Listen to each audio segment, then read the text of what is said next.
Welcome in to Game 44 of the 2023 Banana Ball World Tour, loved by our dear friends over at Zappos.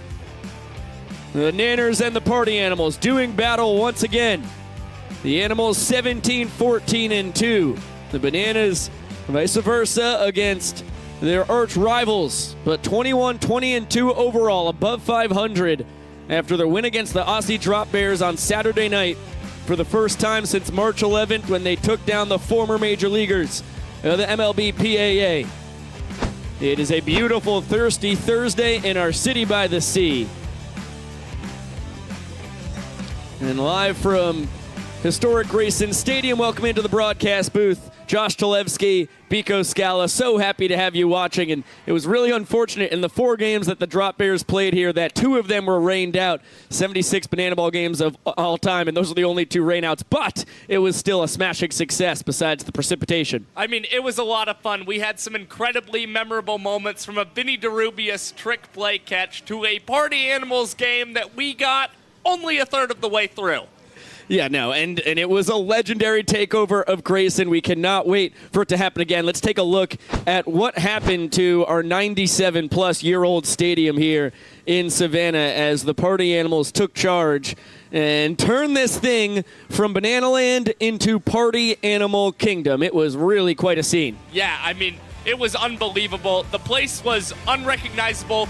We had a rage cage. We had, instead of a Go Bananas, we saw no bananas, and you couldn't find a trace of that classic logo anywhere in Grayson. Reginald Horton got to live out his dream of being a party animal for a night. That was a riot. The rock band was incredible. Every inning was a different theme type of party, and boy, is it a shame that we only got 3 of them in the books because we missed out on 66% of the party. But it is certainly something that will happen again, and we cannot wait for that moment. But now we are back to the core of this World Tour, the Nanners against the Party Animals, and let's take a look at how both teams will line it up tonight against each other. Starting with the Party Animals, the bad boys of Banana Land.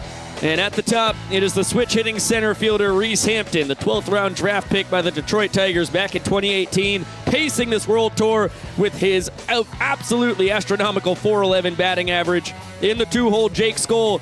You want to talk about prospect pedigree, 15th overall pick back in 2010 by the Texas Rangers. He's leading the tour in on-base percentage, slugging, OPS, and pacing the Party Animals with his 8 long balls. Bryson Bloomer has been excellent in his professional debut. Top 3 in batting average and OBP, and he's been slugging it as well. DC3 in the cleanup spot, the DH tonight, hitting .333, a .417 OBP. Terrific in his second tour. Tanner Thomas in the extra hitter spot, hitting .302. He is 12th on the tour in batting average, the lowest man in the 300s, but he's been terrific. Breland Almadova in left field, the Stylin Hawaiian, hitting .314 in his second tour. He has really been turning it on as of late. Chase Acuff playing shortstop, as he always does, just below 300, now hitting .286, but he is nasty in the field. Jason Swan at first base, hitting 8th overall. Oh, he's a good man to come up in the clutch and put the ball in play. Mike Vivacis, the head coach and catcher, as he has Mr. Sean Fluke on the mound. We'll get to him in a second, but Vava is no joke, swinging the lumber as well. And Dustin Baber in the 10-hole, manning second base, tied for the tour lead with his 3 triples, and leading the Party Animals with his 34 trick plays. There is Fluky himself, the exterminator, self-proclaimed strikeout king, has been really great every time he gets the ball to start the ball game. Let's take a gander at what the Bananas will be throwing together against Sean Fluke. At the top, it is DR Meadows, the center fielder, hitting .339 on the tour, tied for the team lead with 15 ball 4 sprints. The doctor has been terrific at the top of the lineup. Eric Jones has been a stalwart in the 2-hole and doing a lot of heavy lifting as well. 9 homers leading the tour. Michael Deeb in the 3 spot, where he's been just about all year, holding down left field tonight, and comes in hitting .323 for Michael Vitamin Deeb. Dan Oberst, the extra hitter this evening, cleaning it up, pacing the Nanners with his .380 batting average and .436 on base percentage. Dakota McFadden in the DH spot, hitting 5th. His 14 walk-offs are a tour high. He is coming up in the clutch. Jackson Olsen manning third base, hitting sixth. The TikTok superstar hitting .333, and boy, he has been slugging it as well. Then Ryan Cox in the 7-hole, the shortstop, 70 trick plays. Double everyone on the tour, not named Dustin Baber. He's been incredible. Bill Leroy in the 8-hole and catching, hitting .282, a .384 on base percentage. Mighty productive at the bottom of the order. Danny Hosley manning second base. The Nanners' terrific closer who has been a two-way superstar, and then Noah Bridges in right field. One of the most beautiful men you'll ever see in your life. Boy, he has got some pop as well. A couple homers, triples, and 3 doubles. And then Jared Donaldson on the bump has been excellent as of late. The D2 All-American from a spring ago has really found his own with these banana balls, and the splitters are starting to come into form. This is what Donnie and Fluky look like as far as numbers on the tour this far. And it's Jared Donaldson's June record that stands out. So far in 2 starts, he's 2-0 on the season in 10 2/3 innings pitched. Only 2 sprints allowed, 8 strikeouts, and he's averaging a 4-minute and 47 average MPI. And then you talk about Sean Fluke. In his starts this season, a 3.75 earned run average. And when you pair him with Mike Vivasas, they're a very dangerous combo. He's had Bobak catch 2 of his last 3 starts, and in that span, a 1.13 ERA for Fluky.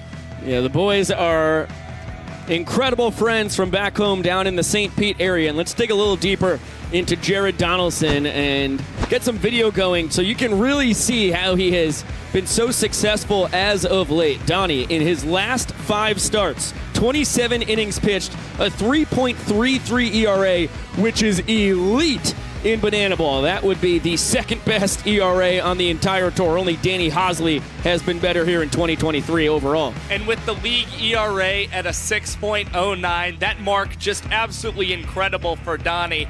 And by the way, last time out against these Aussie Drop Bears, not only was Donnie dancing it up, he had 7 punch-outs against the Drop Bears, tied for his season high. Yeah, Jared Donaldson, the pitcher of the year in the Peach Belt Conference a spring ago, and the ace of the Bananas collegiate squad that won the Coastal Plain League Championship. He is really coming into his own. It's something we talked about earlier on in this tour, that Donaldson and Matt Malatesta, 2 CPL legends, have been struggling with these new banana balls. A little slicker than a baseball. The seams are a little less raised than your typical baseball as well.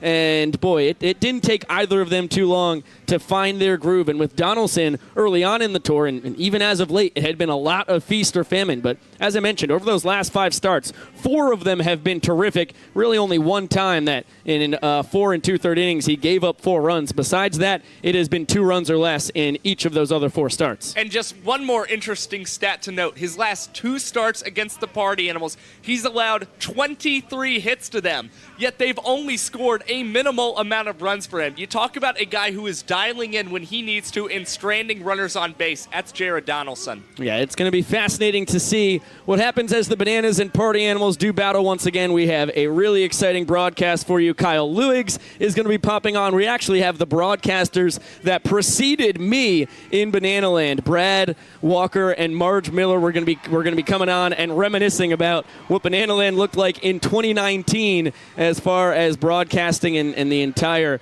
Bananas world went as well. We've got Evan Olawani popping on the broadcast a little later on tonight. DR Meadows' mom has got us some blackberry jam. We're going to be doing a food review. It's going to be a jam-packed night, man. Oh, I like what you did there, man. I'm excited. We've got quite the cast tonight. Yeah, it's going to be a blast. Okay, let's throw it down to the field where the Bananas lineup is being announced, and mere moments later, we're going to have our first pitch tonight.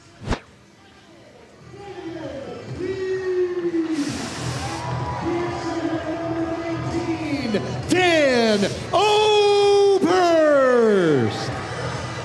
The DH number 24, Dakota D-Mac McFadden.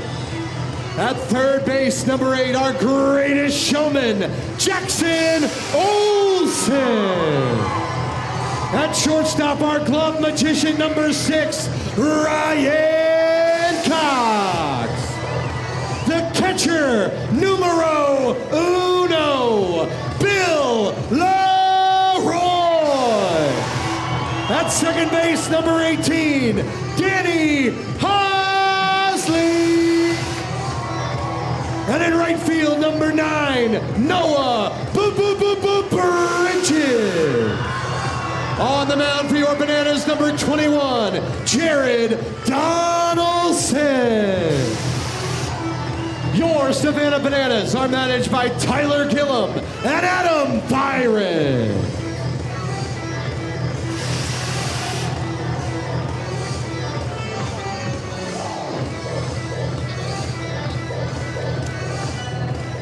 Ladies and gentlemen, please rise and remove your hats.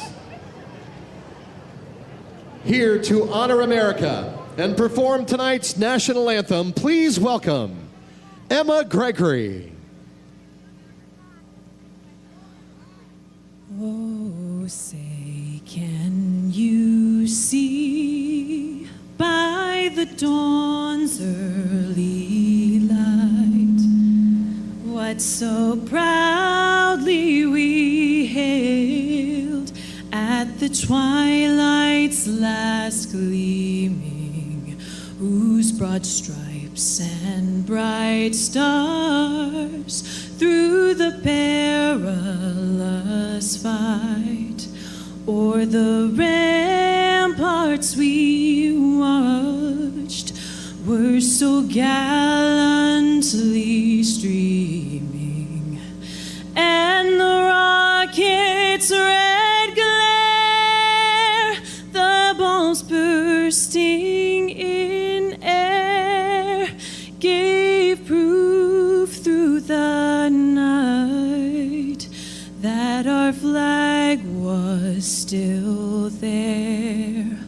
Oh, say, does that star-spangled banner yet wave o'er the land of the free and the home of the brave? Ladies and gentlemen, Emma Gregory.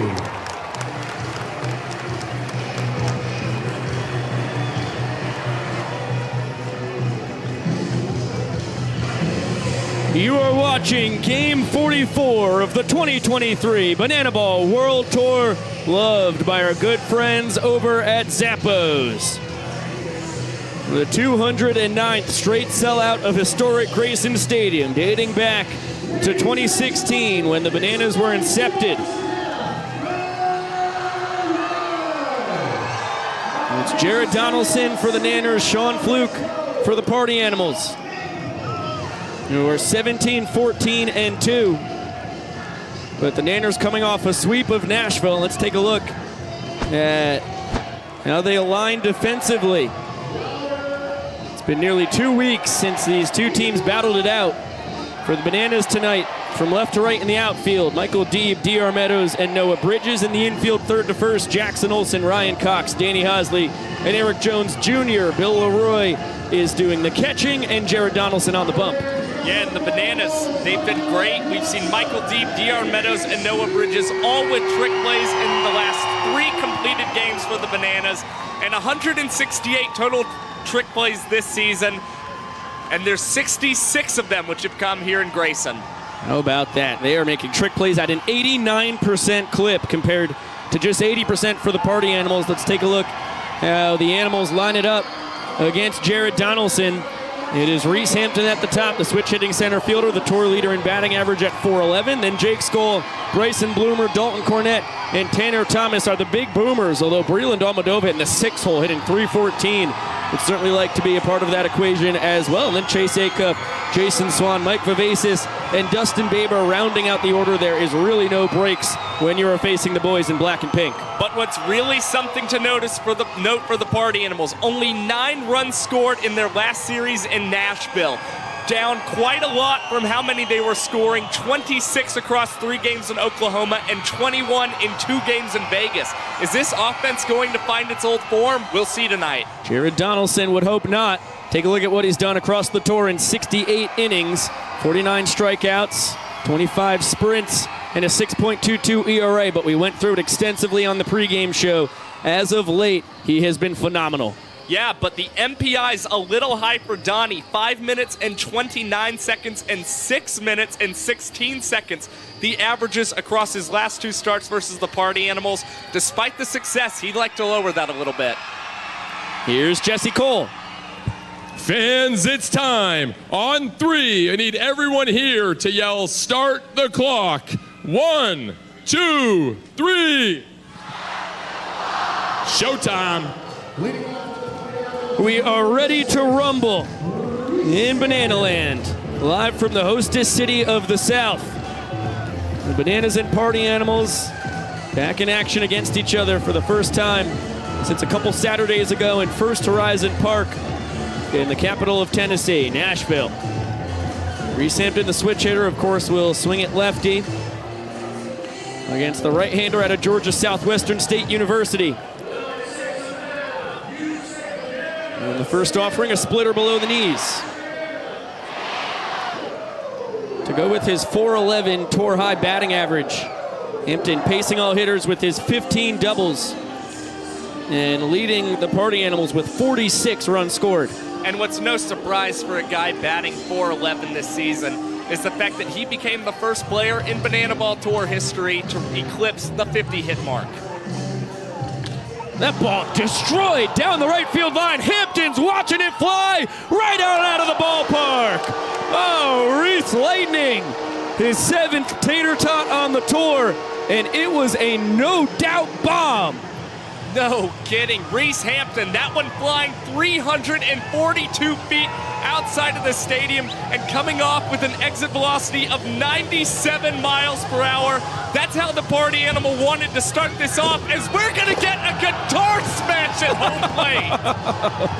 It had been a few games before we had seen a long ball. In fact, you have to go all the way back to Tulsa, Oklahoma for the last home run hit. It was Dan Oberst. And you take a look at what Reese did on a 2-0 count.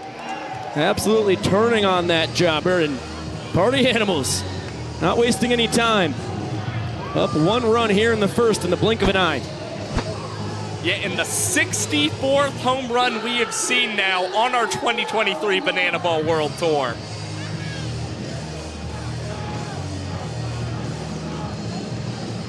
Hampton is now tied with Dakota McFadden, 3rd on the tour in home runs. Boy, is he deadly. And now you get to Jake Skull. Out of the frying pan and into the fryer. Ball hit hard, but into the Skull shift. Danny Hosley has trouble with it, trying to recover. Jake's going to beat it out. That is a rare error for Hosley, only his 4th on the tour. Yeah, very rare for Danny Hosley. Set up in the perfect position. The Bananas doing their Skull shift there. And for Hosley, I think it was a thing where he was already thinking about trying to perform a trick play early in this ball game and took his eyes off the ball for a split second, unable to corral it in the glove. Skull just too quick to make any mistakes when you're out there in the field. He's 7 for 8 on the tour in his stolen base attempts. Now Bryson Bloomer will swing it. In his first tour, hitting .375, a .461 on base percentage, 1044 OPS. And Skull's back standing on the pickoff attempt from Donaldson. The Boomer leading all hitters with 35 runs driven in. As he hits that one hard to Coxey, between the legs to second for the force out. Not a chance to turn 2. 71st trick play on the tour for Ryan Cox, and a gutsy move there. Already down a run in the inning and just getting the first out of the ball game. Yeah, we've seen this a couple of times. Ryan Cox, of course, probably not going to beat out Bryson Bloomer had the Bananas tried that double play with Bloomer's speed. But a good trick play there from Cox, who again is over the 70 mark this season. Bloomer over at first, leading the Party Animals in steals with 15 and 19 tries, and now you get Dalton Cornett. Half night off for the pride of POTASSIUM, Kentucky.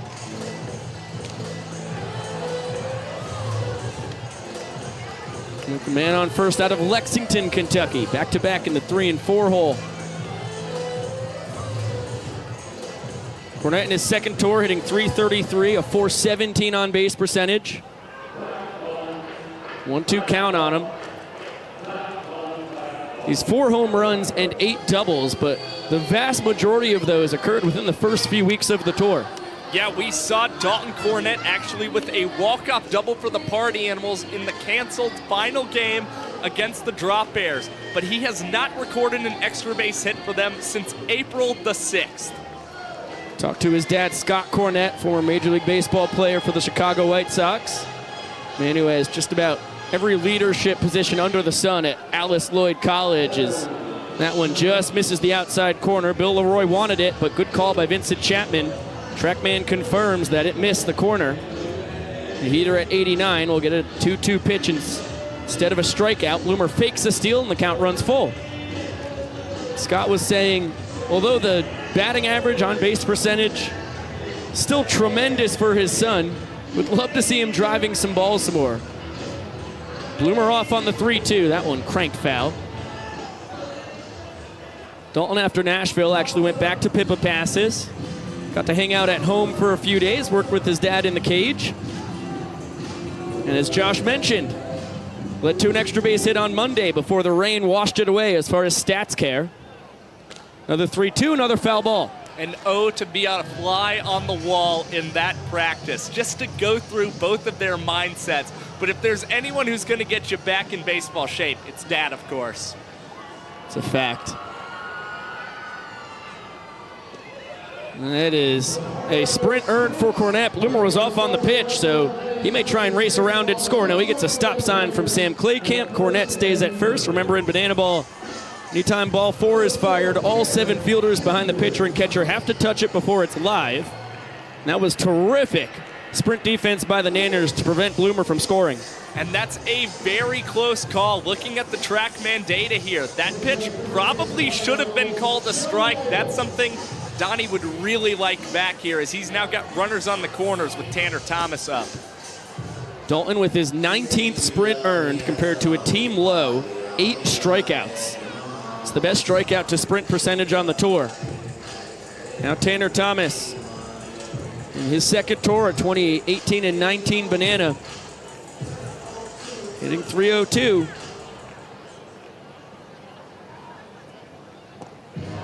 And a 1-1 count on a man with 32 ribeyes, 4th best on the tour. And this is a situation Tanner Thomas has found himself in quite a bit lately for the Party Animals.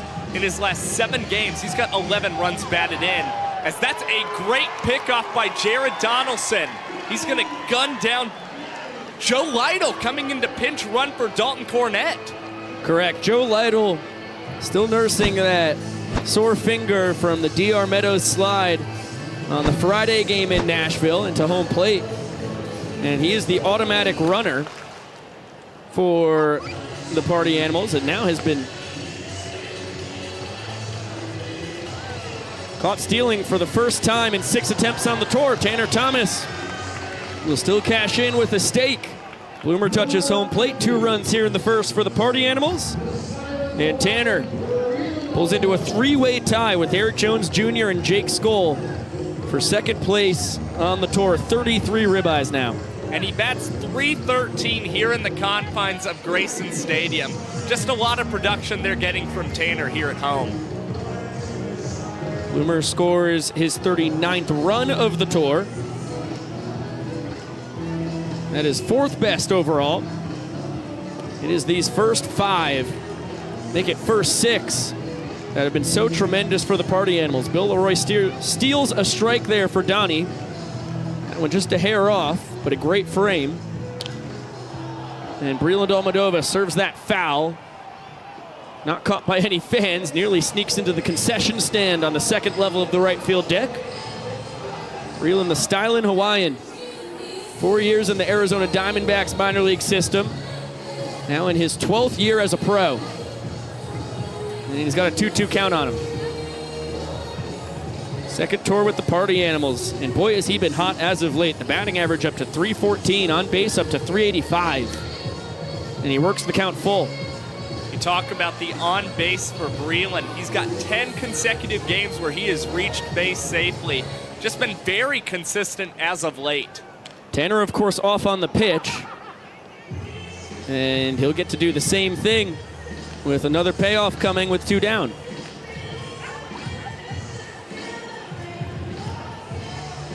Seventh offering of the at-bat. And we're going to have an 8th pitch. Dalton Cornett worked his sprint on the 9th pitch of his AB. The Party Animals really making Donnie work here in the first.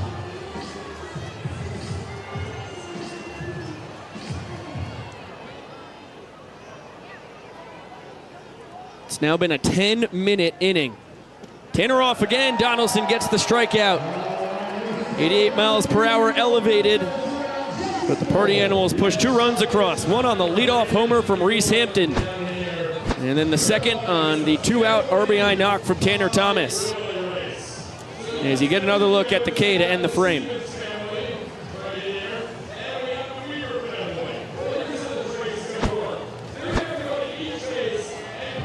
The Bananas will need to score 2 runs to tie the inning, 3 to win it. As you take a look at the Party Animals defensively, we're going to try and prevent that from happening. From left to right, Breland Almadova, Reese Hampton, and Jake Skoll. And in the infield, third to first, Bryson Bloomer, Chase Acuff, Dustin Baber, and Jason Swan. Mike Vivacis is behind the dish. Sean Fluke is good compadre on the mound.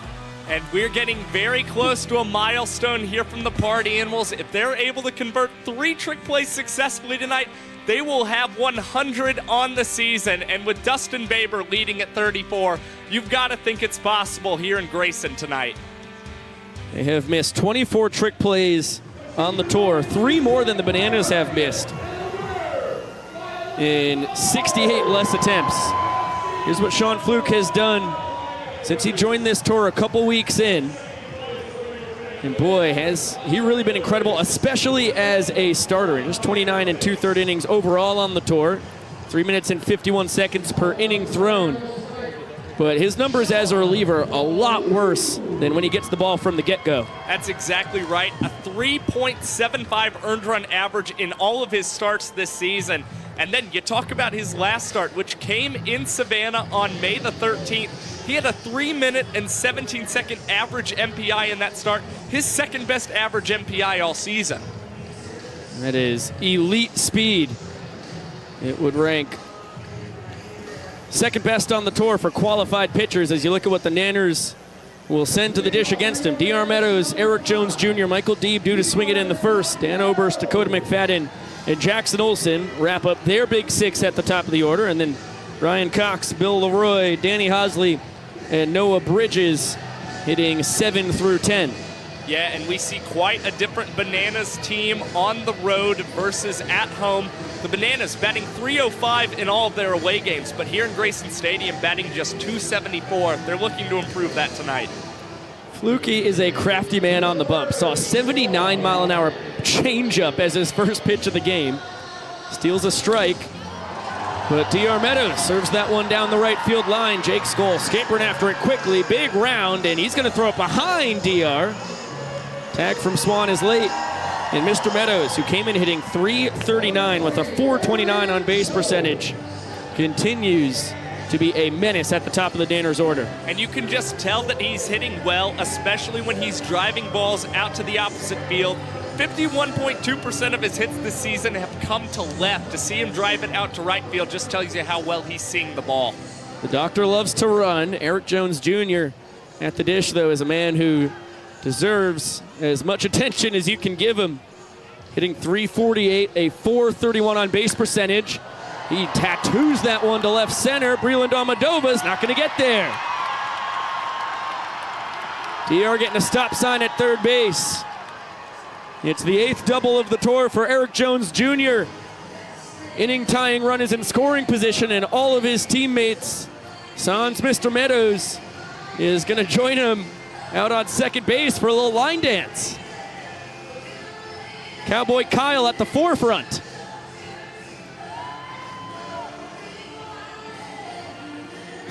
This is good stuff. I wonder if Eric Jones Jr. is out on second base thinking, man, I feel like a woman.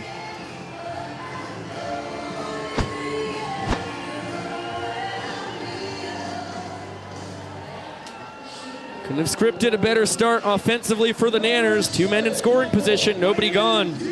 For Michael Vitamin Deeb in his 3rd World Tour, consistent as ever, hitting .323, a .396 on base percentage, couple homers, couple triples, and 8 doubles. And worth noting about that Jones double, 100 miles an hour off the bat of EJ. He's now got 5 hits here in the month of May. All of them have gone for extra bases. It's the reason why Eric Jones Jr. is leading the Bananas in OPS at 1068. Between the legs snag, Breland Almodovar on what will be a sac fly for Michael Deeb. Incredible trick play by the styling Hawaiian, his 13th on the tour. And the Party Animals trading out for a run. That is a phenomenal play by Breland Almodovar going between the legs. And you know, when you've got a speedy guy in DR Meadows who you know is going to score on a play like that, why not get tricky with it? He's starting to become automatic when he sends the leather between his thighs, man. He is impressive out there. EJ still leads off second. Now Dan Oberst will swing it. Michael Deeb gets his 29th ribeye on the tour. Second most on the team. That was a really generous call by Vincent Chapman. Great frame by Mike Vivacis. 1-1 count on the 5-year Nanner. Dan Oberst in his 2nd campaign as a pro. Pacing the Bananas with his .380 batting average. Only Reese Hampton on the tour has a higher one. And his .436 on base percentage, leading the team 4th overall. Lines that one into right, it's a base knock. The only problem is he hit it far too hard to bring in EJ. Beautiful throw from Jake Skoll all the way home. And men on the corners, the inning tying run 90 feet away, the inning winning run at first base. And if you thought EJ hit that double hard, how about this? Dan Oberst with a 102 exit velocity off that bat. Yeah, it's hard to score Eric Jones from second base when you tag a ball that hard. Pitch came in at 82. And he is back on a good pickoff attempt by Sean Fluke. You always have to be careful with Oberst on the bags. He is 23 for 26 in stolen base attempts. Only Flash the Kid, Malachi Mitchell, has more steals on the tour. As that one misses the outside corner. 1-0 count on Dakota McFadden. He's got as much power as you are legally allowed to put into a human being in his 3rd World Tour.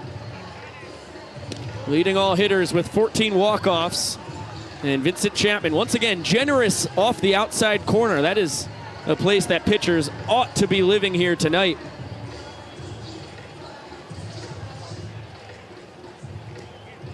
Flukie tries to go back to the well. Bender's low and away. McFadden hitting .290, a .367 on base percentage. His 7 home runs are now tied with Reese Hampton for 3rd overall. And what's more, he leads the Bananas with 3 home runs here at Grayson Stadium. So you're seeing the power, whether it's at home or away for DMAC this season. Big 2-2 pitch coming. Dan takes off. He got a late jump, though, and DMAC flies it out to Reese Hampton. Eric Jones Jr. is going to score pretty easily from 3rd as the Bananas have tied the 1st inning at 2 runs apiece. And with 2 down, their sole focus is on winning this thing. McFadden immediately ties Michael Deeb with his 29th RBI on the tour. And the 2 of them tied for 2nd best on the team. And 6th best on the tour. And it's sort of a race to 30 between these guys. Still remains to be seen who's going to do it first. But Dan Oberst jumping and taking second base. You had a feeling Tyler Gillum, so comfortable with Dan's base running ability, was going to send Oberst quickly. So now just a single from Olsen could walk off this inning and give the Bananas their first point. His 24th steal as that one's into right field. Oberst getting the wave around 3rd. Throw from Skoll. On the money, Dan is a dead duck. And the 1st inning ends at 2 runs apiece. Neither team shall get a point.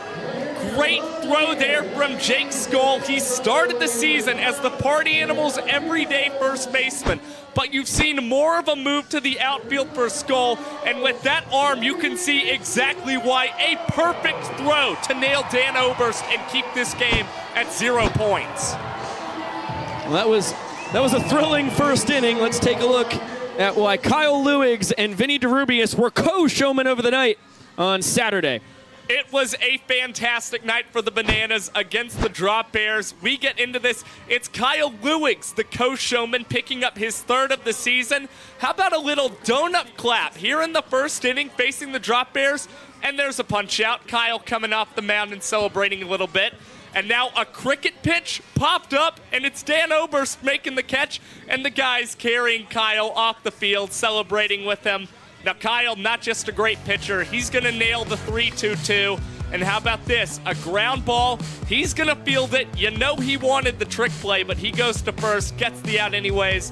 There's another punch out from Kyle, and he's going to try his signature 100-foot pitch. Not to be. And were we about to see a Kyle Crow hop there?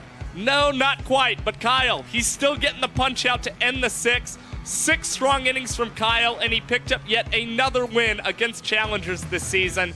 And of course, Vinny DeRubius, one of the most memorable games here in Banana Land. He's going to dunk one into right field in the 5th, his first career walk-off. And then with Bill Lee on the mound, 2 on, 2 out in the 8th.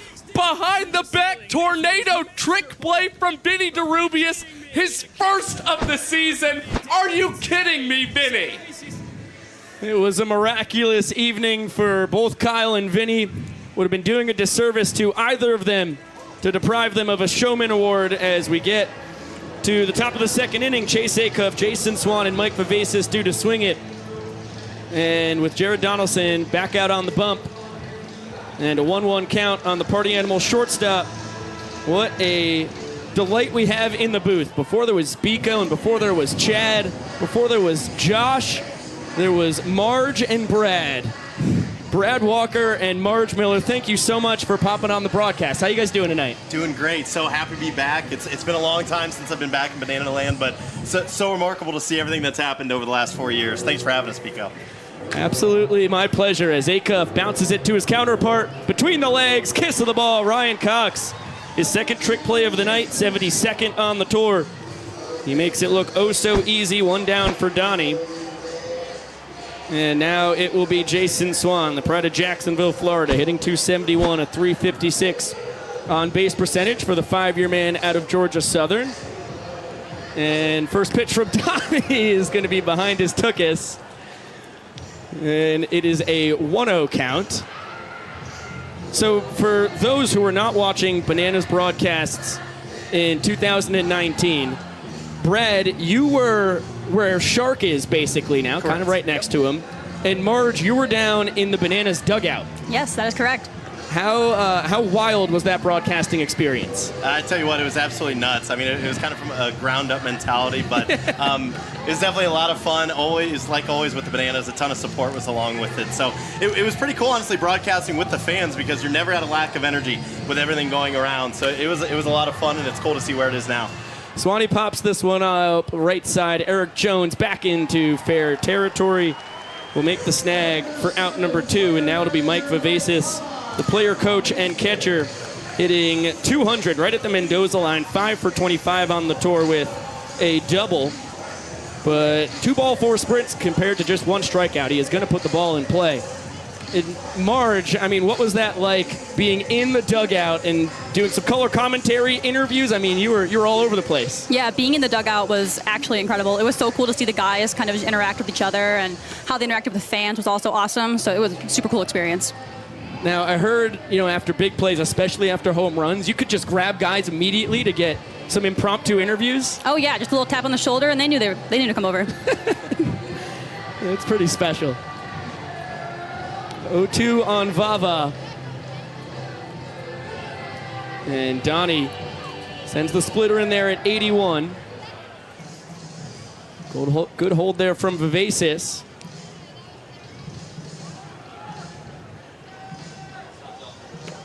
And that one, front door slider, gets the corner. Second strikeout of the night.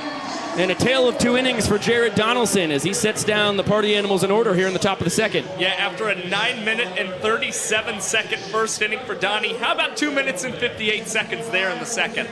Yeah, that will certainly do. Okay, as the Bananas just need 1 run to win the second inning. You get another look at Donnie getting the punch out, and let's throw it down to Gabriella Baldo in the Party Animals dugout. What's going on down there, Gabriella? We're here with Party Animals pitcher Jake Lialios and Tucker Perry somewhere. Let me go find him. Tucker! Hello. Tucker, come here. So, what was it like for you to play against the Party Animals on Monday? Or what was it like to play against the Bananas on Monday? Yeah, it was nice to see something different. It was nice to have a little bit more spotlight on us, I think. And yeah, it was nice to see something different for once. A little too much yellow over there sometimes, but it was a lot of fun. Oh, it was a blast, man. Seeing this whole place pink, it was unfortunate that the game got rained out, but we're excited to do it again. And what should we expect to see at the next Party Animal Takeover? A lot of things. Chiefly something like this. Yeah, a lot more where that came from. A lot more where that came from? I'm excited to see it. I'm excited. In droves. And what was the energy like from the fans on Monday? Did it feel any different at all for you? Yeah, definitely. I mean, we kind of had a challenge in terms of people not really knowing what to expect, pre-game festivities and things like that, but people caught onto it really quick, and I think we left them wanting more, so that was good. Well, I'm so excited to see you guys at the next takeover. Thank you.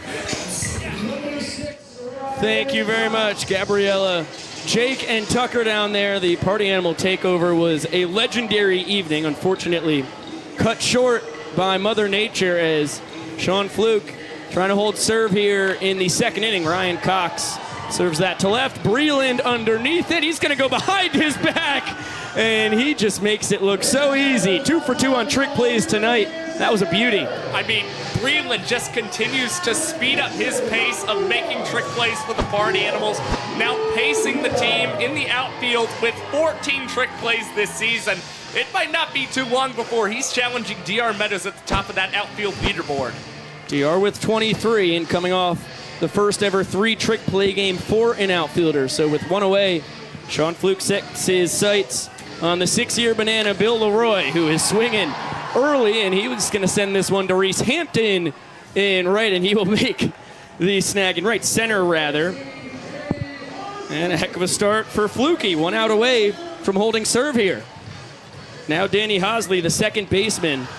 Marge and Brad, we'll start with you, Brad. How wild is it to see guys like Bill Leroy, Kyle Lewigs, and Christian Dearman started in 2020, but Bill and Kyle especially from that 2019 team. Dan Oberst as well, still here in Banana Land. Yeah, it's awesome. I mean, those guys haven't changed a bit since 2019. They're still the same old characters, still just phenomenal guys, too. Before the game, before every single one of them came up and said hi to Marge and I, so still super nice and have that great character just like the rest of the team does. So they're still hilarious. They're doing the same shenanigans in 19, and now even more that it's on the World Tour.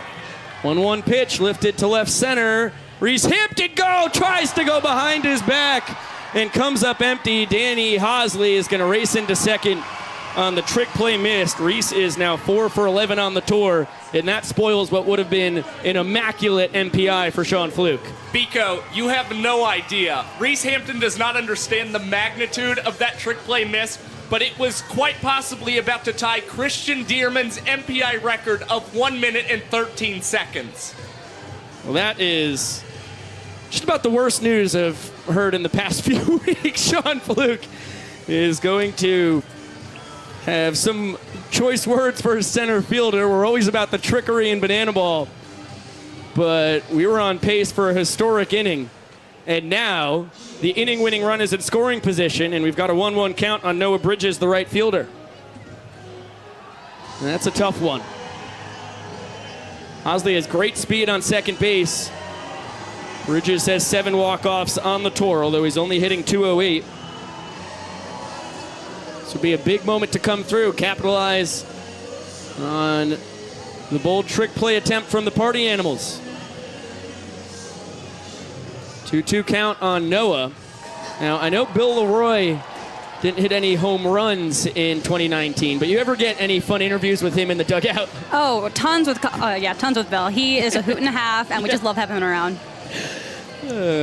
King of Dublin, Georgia, as this one is popped in foul territory. Vava racing after it, sliding, makes a tumbling catch.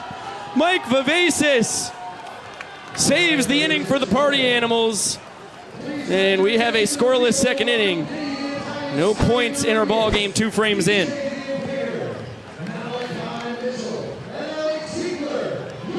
Another look at the tumbling snag from Vava, who rolls into the bats of his team. That was incredible.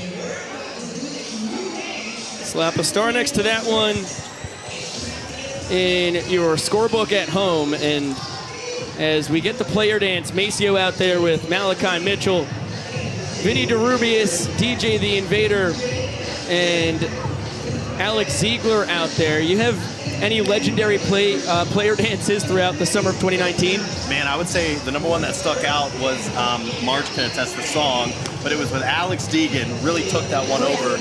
The Hoedown, I believe, was the actual name of it. But Alex Deegan, that was his coming out party. I think that was one of the first dances he did, and for the rest of the summer, that song came on at least once per game. Sometimes even before games in a rain delay, Alex Deegan was doing it in his underwear. Don't know how age appropriate it was, but that was some memorable moments.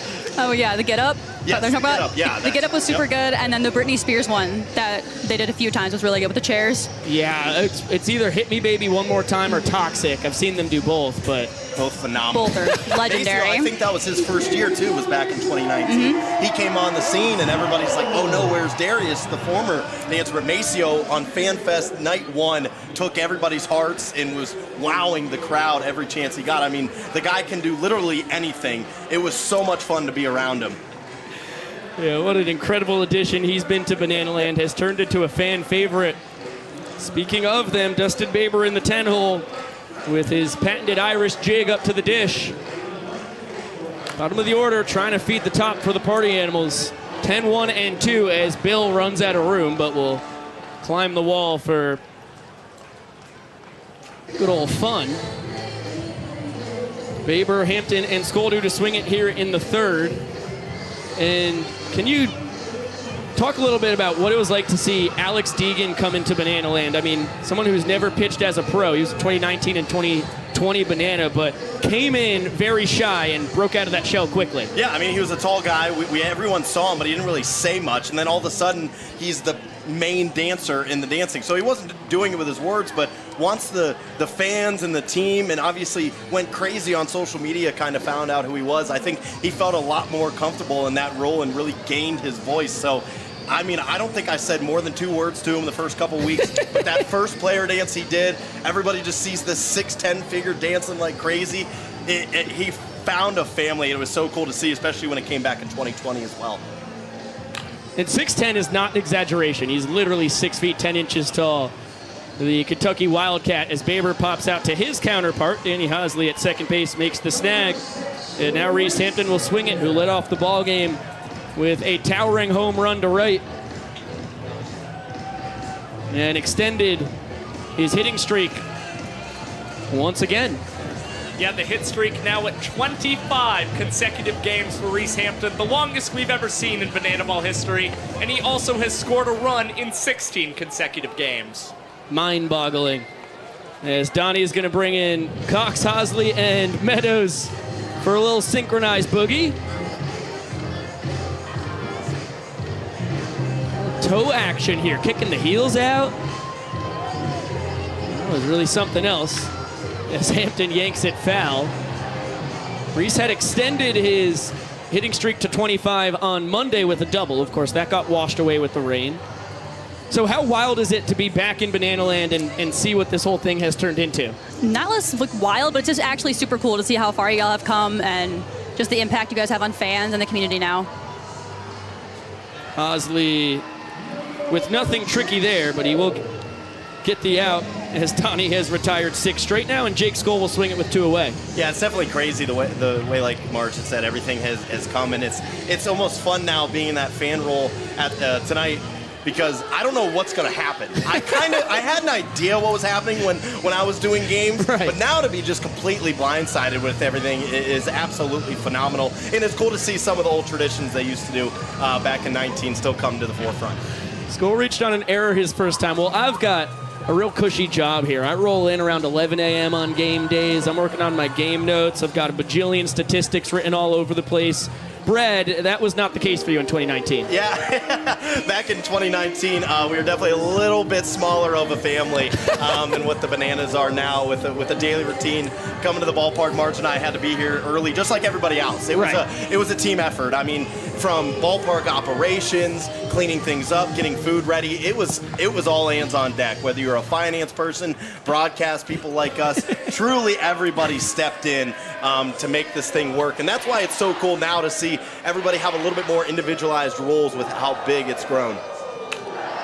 School sends this one down the left field line. Deeb is on his horse. He's not going to get there in time as it clangs off the fence. Now, Brad, I know you were cooking lots of hot dogs, some burgers here and there. Do you feel like it's helped you with your cooking skills at all? Honestly, yeah. I mean, I really know how to make a burger and hot dogs about 50 in about 10 minutes now, so I've added that to the arsenal. But like I said, everybody was so helpful, no matter when we were kind of short-staffed or anything. That was my favorite part, was the absolute teamwork all summer long with absolutely everybody. This one rolled over to second. Hosley will send it over to first. He makes all 3 outs in the inning. Donnie has retired 7 straight. And the Bananas, once again, will just need 1 run to win the inning. Brad Walker and Marge Miller, I cannot tell you how cool it is to have you in the booth. Anytime you come back to Banana Land, you always have a spot up here for a few innings. Thank you, Vico. Awesome. Been great meeting you, man. Absolute It's blast. great being here. We have a brand new promo to debut here. Let's throw it down to the young professor and see what is going on with spikes and trikes. Marks, get set, go players, go! Here come the players. Connor Higgins, known for his speed around the world. He's coming in, Tucker Perry's coming in hot. They tag the kids, and go kids, go! We're off to a blistering pace. They are running. Thomas is moving, Sadie is trying to go. Sadie is very confused, but Thomas is trying to get the push going. Go, Thomas, go. You can make it. They can make it all the way to the finish line. Connor's helping him out. Tucker is helping at the handlebars. The teamwork makes the dream work. Tucker Perry and Thomas are going. Thomas is remarkably confused, but he's not upset about what's about to go down. It's close, but ladies and gentlemen, the winning side, Thomas and Higgins, the Bananas win it.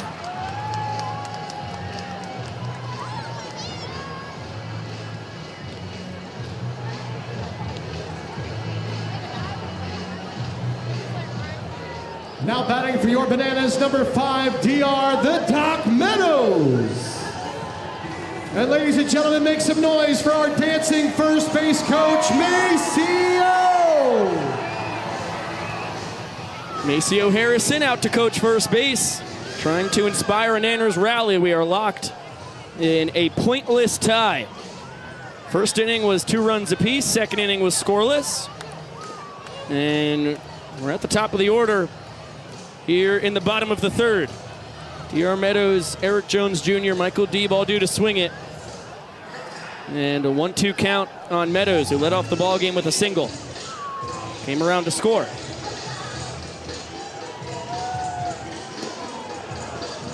And a cut and miss. Elevated heater from Fluke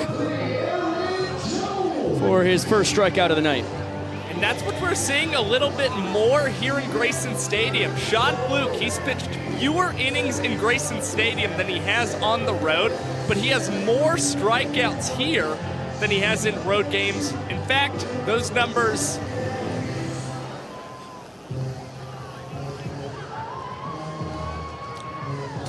I'm aloof here, Biko. Where are those pesky numbers? EJ flies it to left. Breland Almadova, are you kidding me? His third trick play of the night. He joins DR Meadows as the only outfielders in Banana Ball history to ever do it, and we're only 2 outs into the third inning. And not only is that Breland's third trick play of the game, that's the 100th of the tour for the Party Animals. Came into the ball game with 97. The Stylin' Hawaiian has all 3 of them tonight, and he stole that one from the outfield grass. Now Michael Deeb coming up to the dish. And looks like he's lip syncing a little Peaches action from the new Mario movie. And It's a perfect time to bring a Mario Bros expert onto the broadcast. Kyle Lewis, how you living tonight, Big Tiger? Pretty good. I love that song. I think it's great, and I think Michael D was made to sing that song, although whenever he sings it, he does his own rendition of it. And instead of peaches, it's barrels, because that's literally all he knows. But, nonetheless, great. It's pretty on brand. Yeah, I feel pretty good about it. T-bet a sack fly to Breland and left his first time. And a 1-2 count against Fluky as Maceo gyrates those hips as only he can. Bryson Bloomer looks like he was thinking about doing a trick play. And Josh, trick play missed or an error? It feels like an error to Biko. It's a clean error. Yeah. We have no way of being able to decipher whether that was going to be a trick play. I don't think he was set up in any kind of trick play position either. We've seen this kind of gray area before, but for Bloomer, it's a classic error. Call it, Josh. It's a 7th error on the tour. I couldn't agree more. Kyle, I appreciate that. Thank you. I'm just here to hype you up and make people laugh. Maybe spin something unfortunate. That's why we bring you in the booth. We are 1 out or 1 bananas run away from spinning the wheel of unfortunate with Cowboy Kyle. As the heater grazes the outside corner. Once again, a tad of a generous call from Vincent Chapman, but he's been consistent. Hasn't called anything egregious off the outside, just an inch, maybe inch and a half. Dan loops that one into left center. And the Nanners trying to capitalize on the 2-out error. Runners on the corners now. Malachi Mitchell, Flash the Kid, fastest man in Banana Land, is 90 feet away from scoring the inning-winning run. Yeah, and a pretty, I'd say for this tour at least, pretty classic start to this game. Reese Hampton continues to swing a hot bat. Yes. He's a hard guy to get out at the top of the lineup to start a game, but good to see us strike back with 2. And it's been pretty fun to go see the boys go back and forth at it. Dan now 2 for 2 on the night in at-bats and stolen base attempts. Couple singles, couple steals.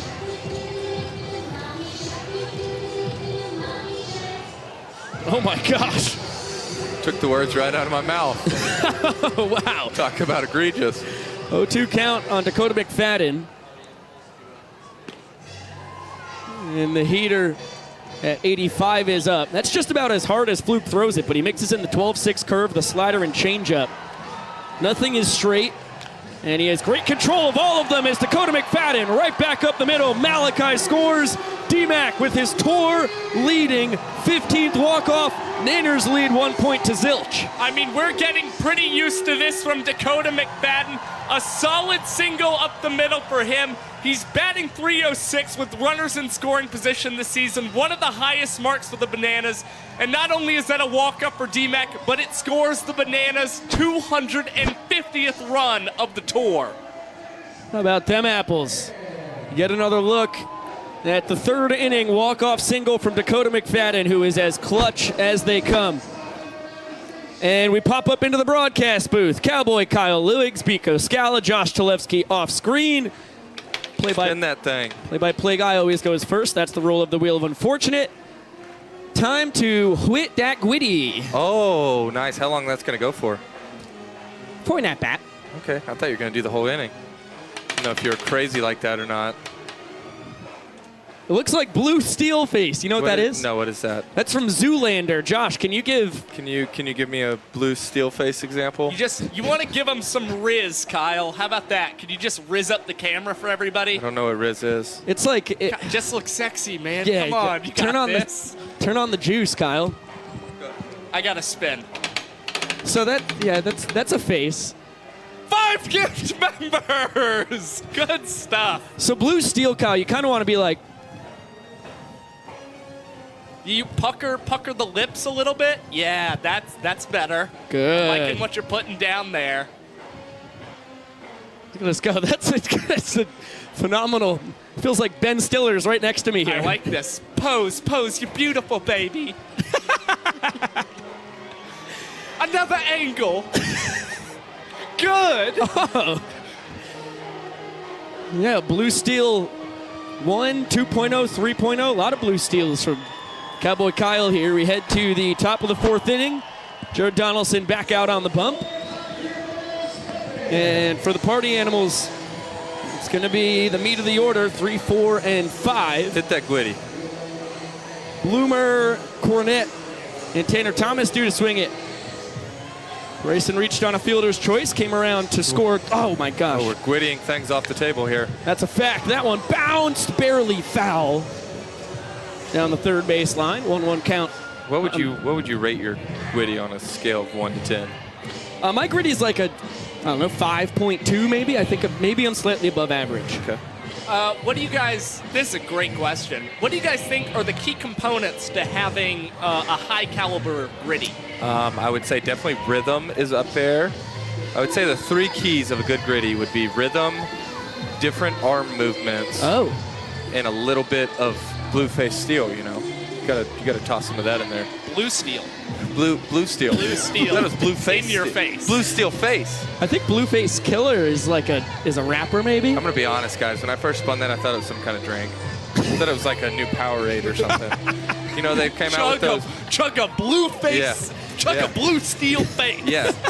Take a straight blue steel to the face. I didn't know what was going on. They had those Prime energy drinks or Gatorade. I don't know what they are. Everybody's drinking them at my camps. G Prime. And I have no idea what they are. G Prime. So I thought people were drinking blue steels. Josh is just yelling things. And the gwitty will continue. And in the tarp, not in the hole. Yeah, not in the tube, but in the tarp. We had 2 of those. One of the games we played the Aussies, it was incredible. Yes. It's like back-to-back innings. Was it Monday? Oh, Chris Sachi, our video legend. Just got a gritty nailed by a gwitty. Hammer fist to the back of the head. Blue steel to the face. Another 2-2. This is you use that. Longest at bat of the night. And it's going to continue. Yeah. Oh, no hands on it.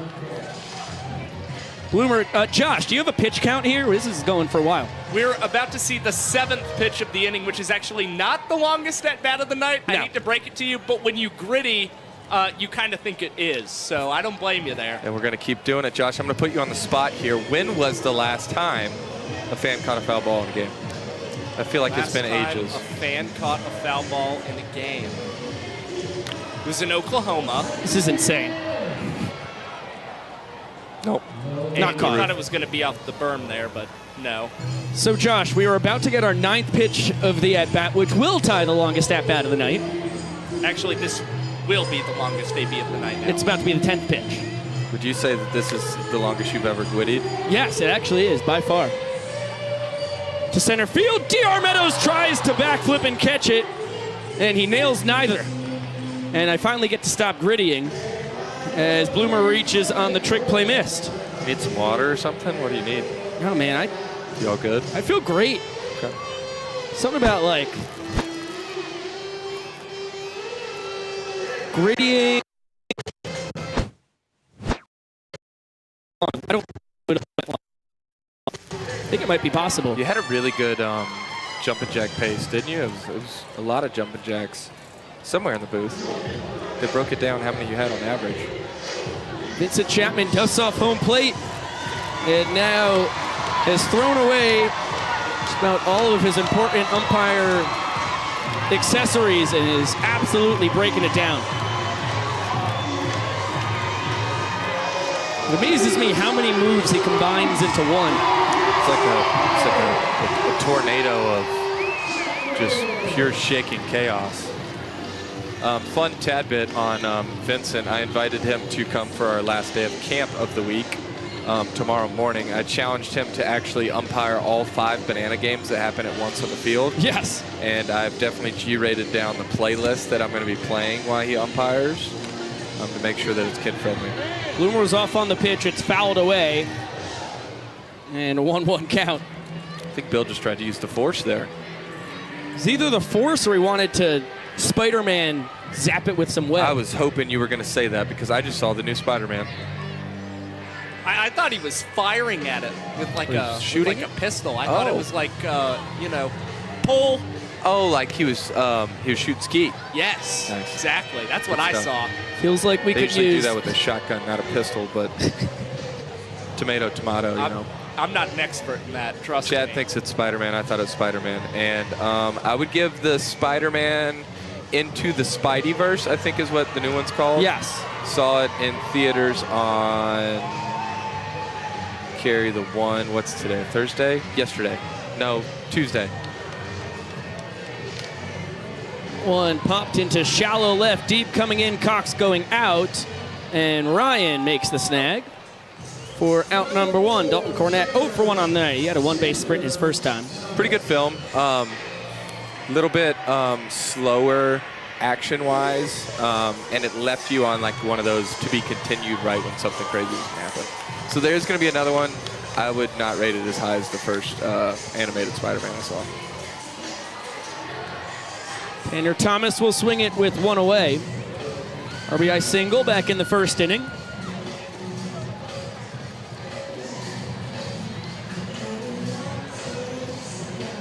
I'm feeling scattered as all get out, guys, because I literally just realized, Kyle, I just led you astray. No, we had trick plays in Nashville. I'm pretty sure Dalton Malden's foul out was the last foul out to a fan. Correct. In Nashville. Yeah, I feel good about that. And that's on me, and no, I'm it's sorry. okay. I asked the question to try and put you in a tizzy. But I think that that's correct. Dalton Malden in his last at-bat in Nashville popped out into the second deck. Right behind home well, plate. If we could get a section of this netting cut out, I'm not. There's not a doubt in my mind that we would have one up here tonight in Savannah from one of you chaps. I really like the poll we have going on in the YouTube chat. Does Kyle have Riz? 82% say yes.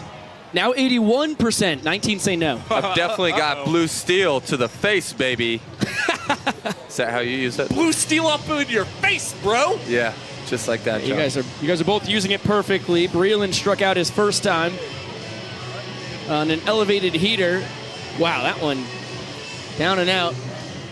And once again, Vincent Chapman liking what's happening, an inch or two off the outside corner. I'm going to note that for Saturday. Yeah, keep that coming. It's a note for right-handed batters, Kyle. Yeah, that's the only problem is they don't have too many of those. See if it plays. It's been the struggle this year, I believe. You can see if it plays inside on lefties, although I know not to give away any of your master plan here or anything, but you would love to be able to get the inside corner against Skoll, Hampton, Cornett, and Thomas. More than anything else in my life. Oh. Now I'm going to tee one up for you fellas here as Breland's going to stay in a 0-2 count. There was a showman of the night that was introduced earlier in the show, wasn't there? It was your third showman of the night of the tour as Bloomer's off, throw from Leroy, not in time. Great scoop by Hosley, but Bryson Bloomer has his 16th steal in 20 tries. And that was a terrific throw from Bill Leroy, just like you said there, Biko. You'd like to think that if that ball could have been corralled properly, they might have been able to nab Bryson Bloomer. Kind of an awkward short hop. Not an easy scoop, not an easy one-hopper. Those in-betweeners can be death to anybody out in the field as Bill tried to sell that as a strike. 2-2 count now on Almodovar. I love the does Kyle have Riz poll. I think, wow, look at Vincent Chapman. Lost everything. Big Chili Peppers fan. Including lost himself, I think. Look at this little man. He also can't stop. I know exactly who that is. One of your campers? That is one of my best campers, slamming Sammy Saltman from Florida. That's his little brother. And boy, is he a menace. Doesn't participate in camp, but is close to participating in camp as one can without being in the camp. He's great. So, what does that entail? I need more detail here. I mean, he's it's in just so vague. He's participating, but he's not signed up. Does that do anything better for you? Yeah, it makes complete sense. He's a little bit young. He's 2 going on 3. Are you serious? I think so. Or he's There's either no 3 way going that on kid's 4. 2 years old. Is he 3 going on 4? He's Yeah, that sounds right. 6 is the cutoff for camp, Right. so he's definitely under 6. Yes. He's a menace. Look at him. I don't know how old kids are anymore. The kid's rocking it. Breland works the sprint. Great at bat from the styling Hawaiian. Bloomer, thanks to the steal of second, will score easily. And the Party Animals push their first run across since the first inning when they scored 2. And have a chance to earn their first point of the night now. Bloomer scores for the second time on the evening. And Breland with his 25th ribeye. Is this blue steel to the face that Caprice put in the chat? Yes, that is blue steel. I nailed it. Feel good about it. Blue steel to the face right there. 1-0 count on Chase Acuff. Grounded into a trick play at short his first time.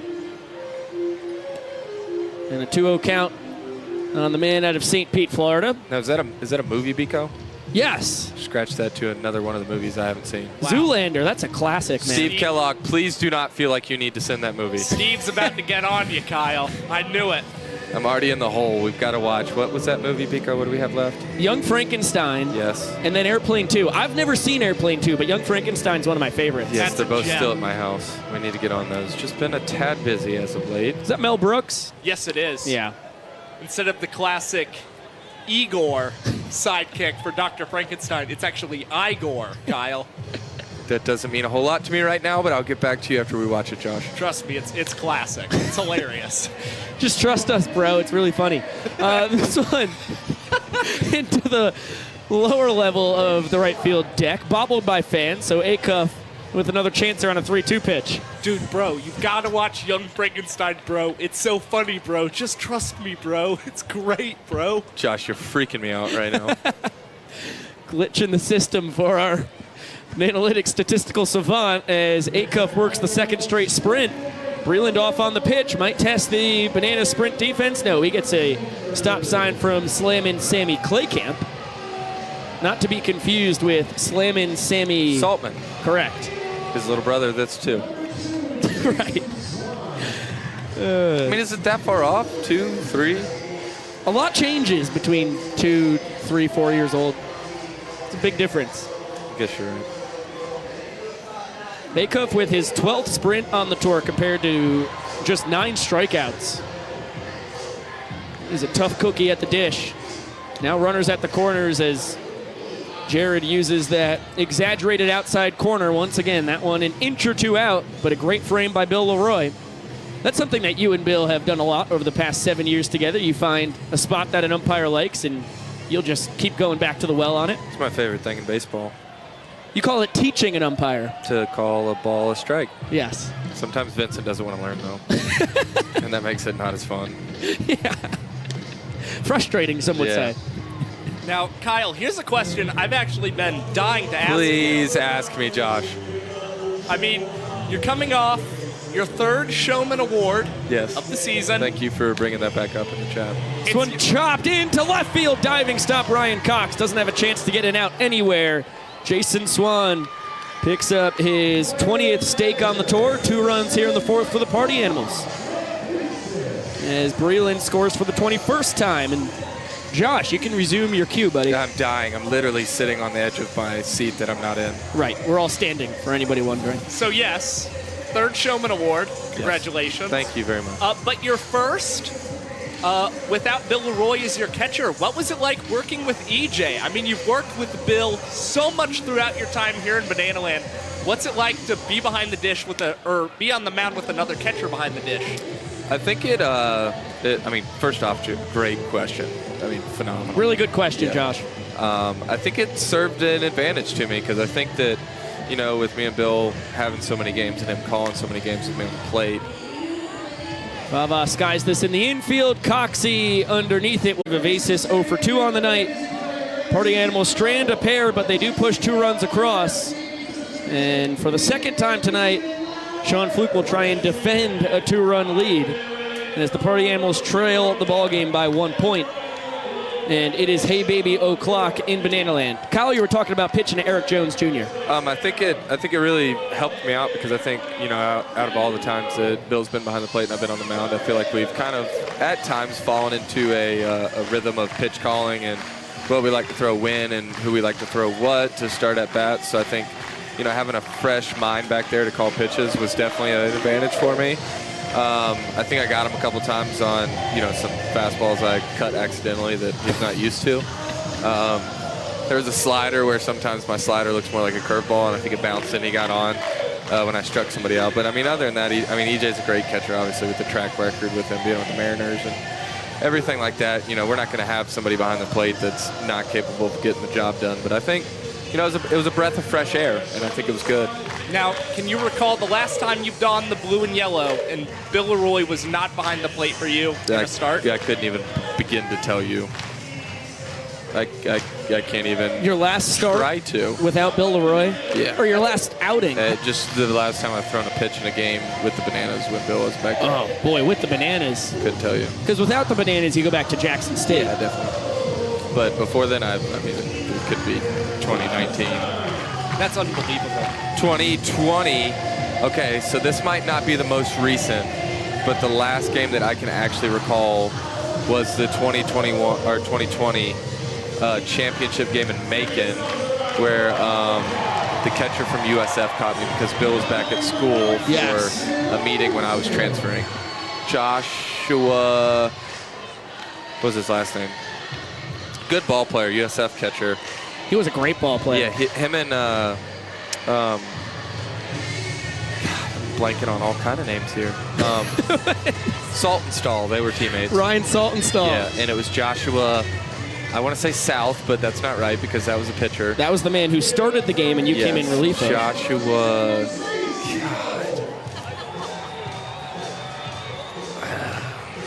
Jackson Olsen will lead it off. We'll get back to some play-by-play here, and then we'll return to Kyle's question of who was catching him. In the 2020 CPL South Championship game in Macon, Georgia, Jackson had singled his first time. Chase Acuff in a shift goes between the legs, and he's got his 12th trick play in as many tries. Jackson 1 for 2 on the night. Could have walked off the first inning if Dan Oberst was safe at home plate, but Jake Skoll had a howitzer of a chuck home to rob him of what would have been his 12th walk-off of the tour. And now it'll be Ryan Cox, who flew into a trick play out to Breland Almadova his first time. Yeah, and Ryan Cox, we've seen a lot of fly balls out to left field. And how about this? Sean Fluke gonna rip off the jersey, gonna give it a little throw around. Sean Fluke, I think it's getting hot in here. It's getting hot in the booth, that's for sure. Ryan Cox turns on that. Hits it a mile high. Jake Skoll barely has to move an inch. And go! A little behind his back, backhanded snag. Jake Skoll is now 6 for 7 on the tour in his trick plays, and well, he is so lackadaisical with it. yeah, everybody in the outfield tonight that's donning the black on black are just truly out of their mind. I mean, besides the one that Reese barely missed, I mean, can't ask for much more out of that from the trick department. Joshua Crouch, for those wondering at home, he was the last catcher that I can remember. 2020, Luther Williams Ballpark. We lost a heartbreaker. Woolard, wasn't it? No, that was a player. Luther Williams. Luther Williams. Luther Woolard was his center fielder on that Bacon team. Correct. Yeah, that was a heartbreak. I think we lost by 1. It's amazing how things get mangled in your head there. Maceo turns into the human form of a wrecking ball as Bill Leroy worm burner to short. Chase Acuff between the legs again, and 3 trick plays for the party animals. Josh, what was Flukey's MPI? Flukey's MPI there, 1 minute and 21 seconds. 1 minute and 21 seconds. That is just about as fast as you could possibly get through an inning. It is tied for the 2nd fastest inning in Banana Ball history. And that's Fluke's 3rd inning this season that has been under 2 minutes. We've seen Sean Fluke this year have quite a few quick innings. It's unbelievable what he's been doing for the party animals.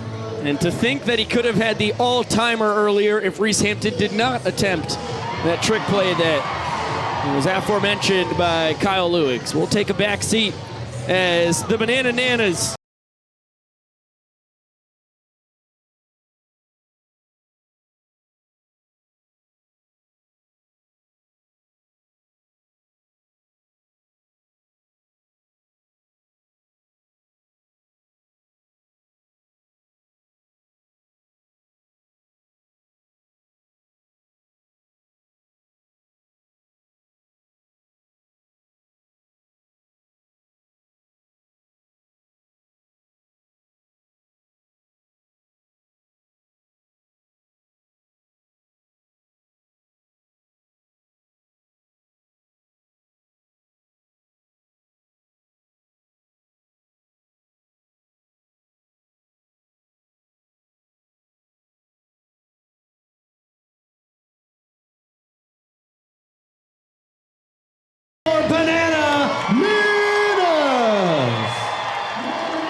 hope you're all making noise at home for the Banana Nanas. Another tremendous performance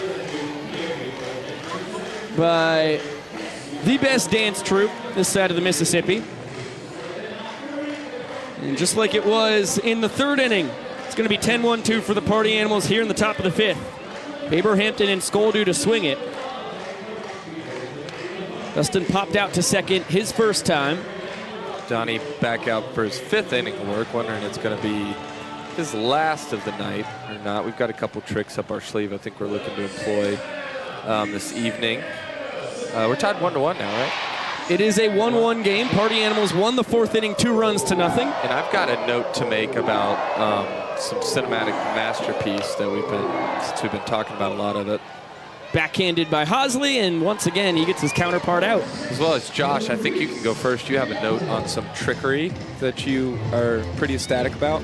That's exactly right. We've got 8 trick plays so far into this ball game, only 4 innings played. Now, the 9-inning record, it's 13. I think we're on a pace to possibly break the single game trick play record. And that's worth getting all giddy for. You know, I got butterflies in my stomach.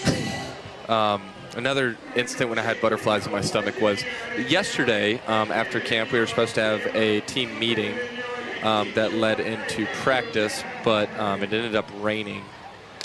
Hampton lines that one through the shift, and he is 2 for 3 on the night. Led off the ball game with a dinger. And so we ended up getting practice rained out. We decided to have the meeting at 1 o'clock still. The coaches were not available at 1 o'clock. But all the players were in the locker room already, so we decided to pop in Bill Lee's documentary and had a little movie day instead of having a meeting. So we just watched Bill Lee's documentary in the locker room, as 2 teams do, and boy, was it a hoot and a half. I'm sure you can imagine being around him, what it was like. It was about the 3 or 4 games that they played in Cuba against a couple of different Cuban teams, as well as flashbacks of his Red Sox career. And just having him there to color commentate it was everything I could ask for and more. That's amazing. Definitely worth the watch. Just watch it, bro.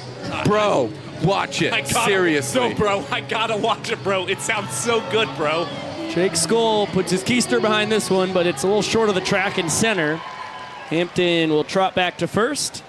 Skoll is now 0 for 3 on the night. Here comes Jesse Cole. The world's tallest pitcher.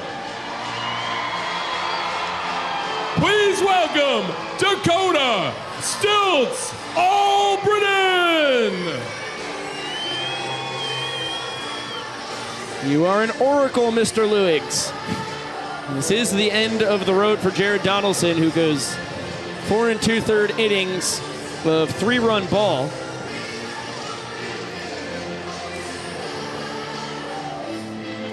Check that.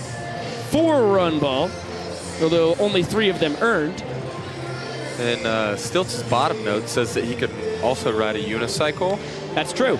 Frontwards and backwards. Does that mean with the stilts on or without the stilts on? Without the stilts. Are you sure? I'm not saying he can't do it with the stilts as well. I'm just wondering if the seat can get up that high. That's all I'm worried about. I've only seen the pride of Ellaville, Georgia, ride his unicycle without the stilts as the front door slider nearly clips. I actually didn't know that they could come off. I thought they were surgically attached to him. Yeah.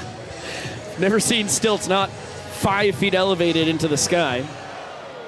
2-0 count on the Boomer, who is 0 for 2 on the night, but has reached on a fielder's choice and a trick play missed, and scored both times that he's reached base as he lines that one into right center. Great piece of hitting.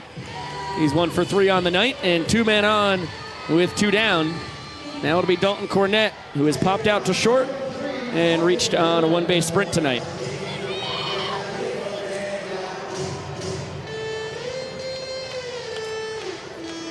Saw Stilts averaging 4 minutes and 20 seconds per inning. It's because he's only thrown 1 full inning on the tour, and that's how long it took. Man who got his first pair of stilts when he was 9 years old, but got a new pair this year. First 2 stints with the Nanners, he was 4 feet high in the sky. Now he's 5 feet up, and as Cornett's a little early on that offering. Can one expect him to be 6 feet in the air next tour? I wouldn't put it past him. Good. Can't wait to see what he's doing in 2030. 2-1 to Cornette. Once again, early to the party now, 2-2 count. Trying to take out Brandon Sherman over there. Did you guys know that it takes 205 rubber bands to pop a watermelon? No. So I did. The party animals did it in their locker room pregame.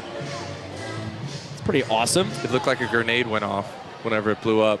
Wild pitch from Dakota, and Reese Hampton is going to come on in and score. Where'd the ball go? Bill's just going to bring it back to home plate. I don't think he ever found the ball. What happened here? That was awful confusing. Anyway, Cornette steals first base and then gets second. I guess Bill just threw that thing over to Stilts. That's a tough one when there's a guy on third base or coming towards third, and Stilts can't really cover home. Eric Jones, you saw him rushing there, but anyhow, Party Animals do push a run across on that. And it looked like Reese hip thrusted his teammates to death. It is a powerful hip thrust. One of the strongest in the land, I can imagine. Hampton's hips simply do not quit, and they refuse to lie. So Hampton scores his second run of the night, his tour high 48th, as he now ties Malachi Mitchell, who scored once tonight. And Tanner Thomas with a 1-1 count on him, 1 for 2 on the night with an RBI single. Dalton steals first base for the first time on the tour.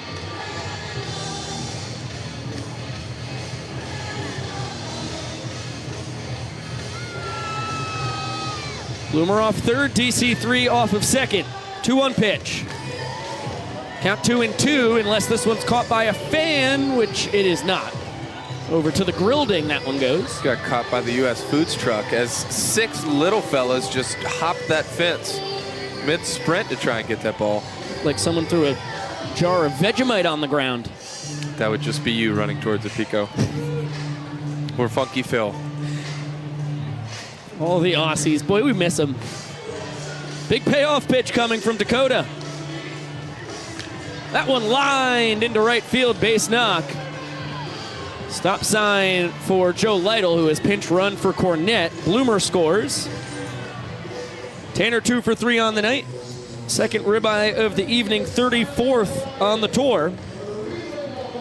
And the Party Animals, for the third inning in 5 tries tonight, have scored 2 runs. And Bloomer scores his 3rd run of the evening. Slider there. 67, pretty good pitch. Tanner steals second base. As this one is knocked into right, Lytle and Tanner Thomas will score. Well, it had been a really impressive tour for Dakota Stilts Albright and on the mound. Coming into the night, he had only given up 4 earned runs in 8 1/3 innings, and he's given up 4 earned runs. Well, 3 earned runs. One of them goes to Jared Donaldson here in the top of the 5th inning, and this has gotten pretty ugly.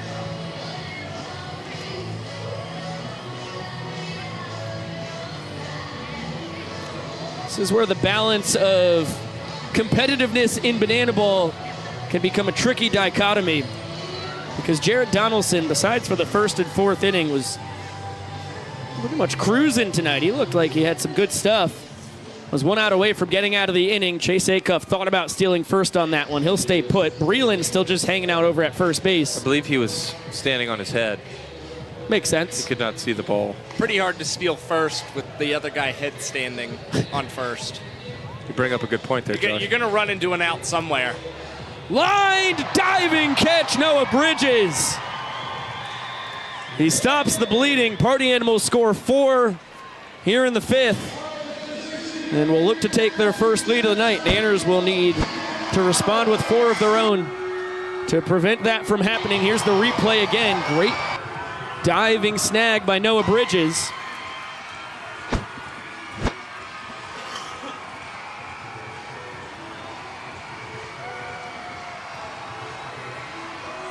And the Bananas at the bottom of their order, 9, 10, and 1, will have their work cut out for them as Connor Higgins and company throws shirts into the stands. Welcome up into the broadcast booth, Josh Talevsky, Cowboy Kyle Lewigs, and Biko Scala. This one is a long time coming.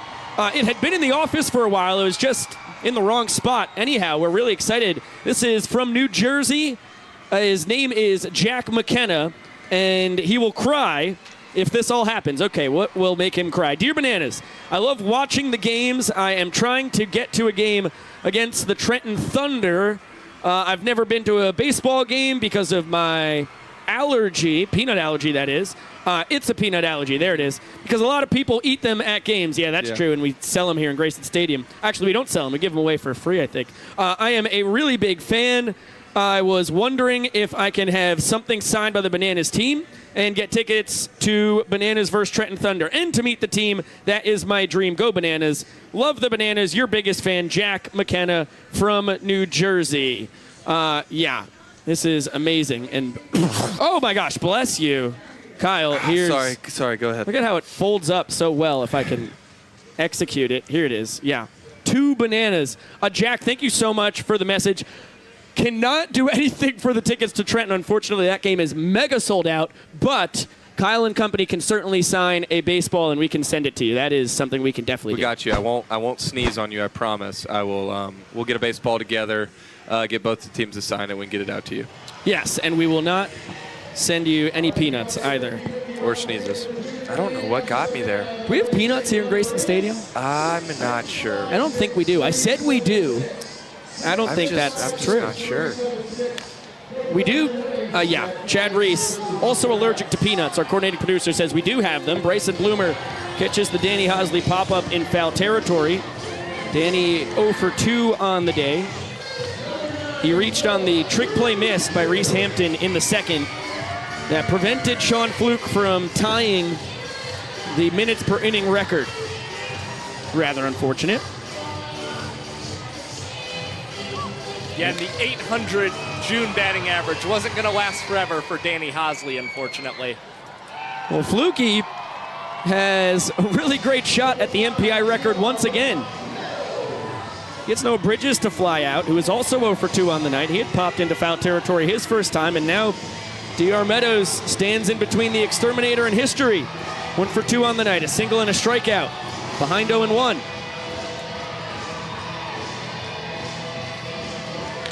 That one chopped. Backhanded by Bloomer across the diamond. Offline with the throw. Josh, how quick would that inning have been? It was going to tie the record again. It would have been another 113. I can't believe I'm saying that. It's an infield single. That is not Bryson Bloomer's fault. Would have been a miraculous play by the Party Animals third baseman. That was exhilarating watching that clock tick. I just got to say, my heart hadn't beat that fast in a while. Didn't beat that fast during the Spider-Man movie a couple nights ago? Didn't get me going. I mean, it's good. Don't get me wrong. People listening at home, it's good. You should watch it. I ate about probably 3.5, 4 pounds of popcorn. That is what is free at Bananas Game. Slurped down a large icy and a bunch of crunch. This one skied in the infield. Fluke making the call. Go! Tries to go behind his back. Comes up empty. It's a foul ball. We appreciate the attempt. It would have been his first trick play of the tour. He ditched the hat. I thought he was going to go to try and put it in the hat. That would have been fun. Freebie there in foul territory, though. Yeah. He didn't quite get the contortion that you like so much of Dylan Porter. The hair is majestic as he gets EJ popping up again. Fluke once again coming over. He's trying to call off Bryson Bloomer. He doesn't do it. Bloomer wasn't going to move out of the way of his pitcher. And now they are battling because of the outcome there. Here's Jesse Cole. Round draft pick in the MLB draft and World Series pitcher from the Kansas City Royals. Let's hear it for Jeremy Guthrie. Talk about a pleasant surprise.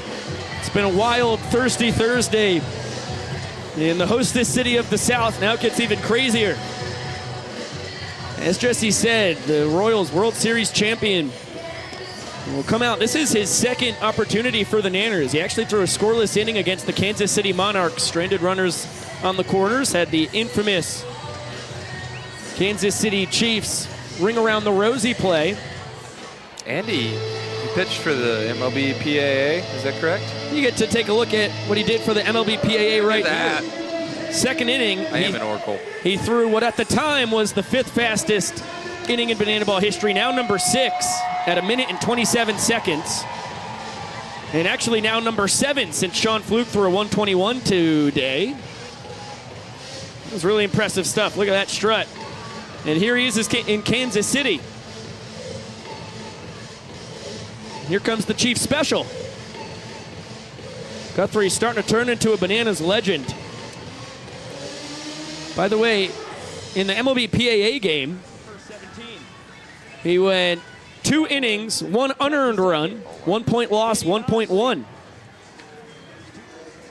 And he is the first former major leaguer to make 2 appearances for the Bananas on this 2023 World Tour.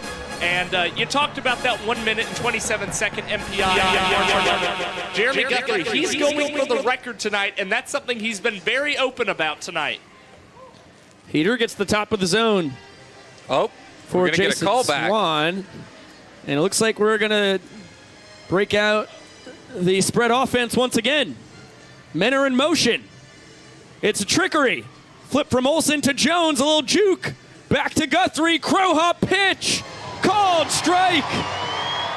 Nice 2-seamer coming in there at 85 miles an hour. It's not bad. And that one all the way to the backstop. Swanee behind 0-2 is going to steal first base.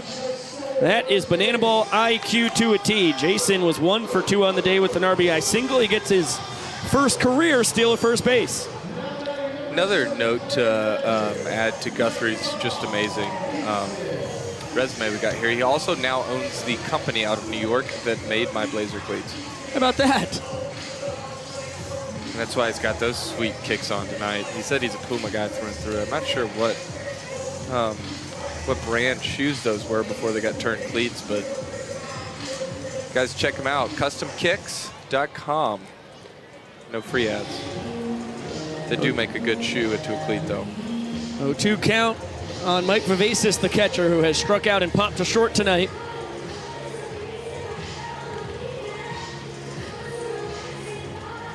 Guthrie, 43 years old, out of Roseburg, Oregon. One hit hard to right center, but DR will track it down and one away. You said that's where Vava's from? Oregon? No, Jeremy Guthrie is okay, I was from. about to say, I had no idea. The little I know, I guess. Vivacis is not from Roseburg, Oregon, but he did go to Ridgewood High School. There you go. Sounds kind of similar. He's out of the St. Pete area. That's what I thought. Now Dustin Baber, a fellow Floridian, just like his head coach. Guthrie really peppering him in there. That one at 86. That's a fact. Baber out of Babson Park, Florida. And a cut and a miss. Strikeout there for Guth.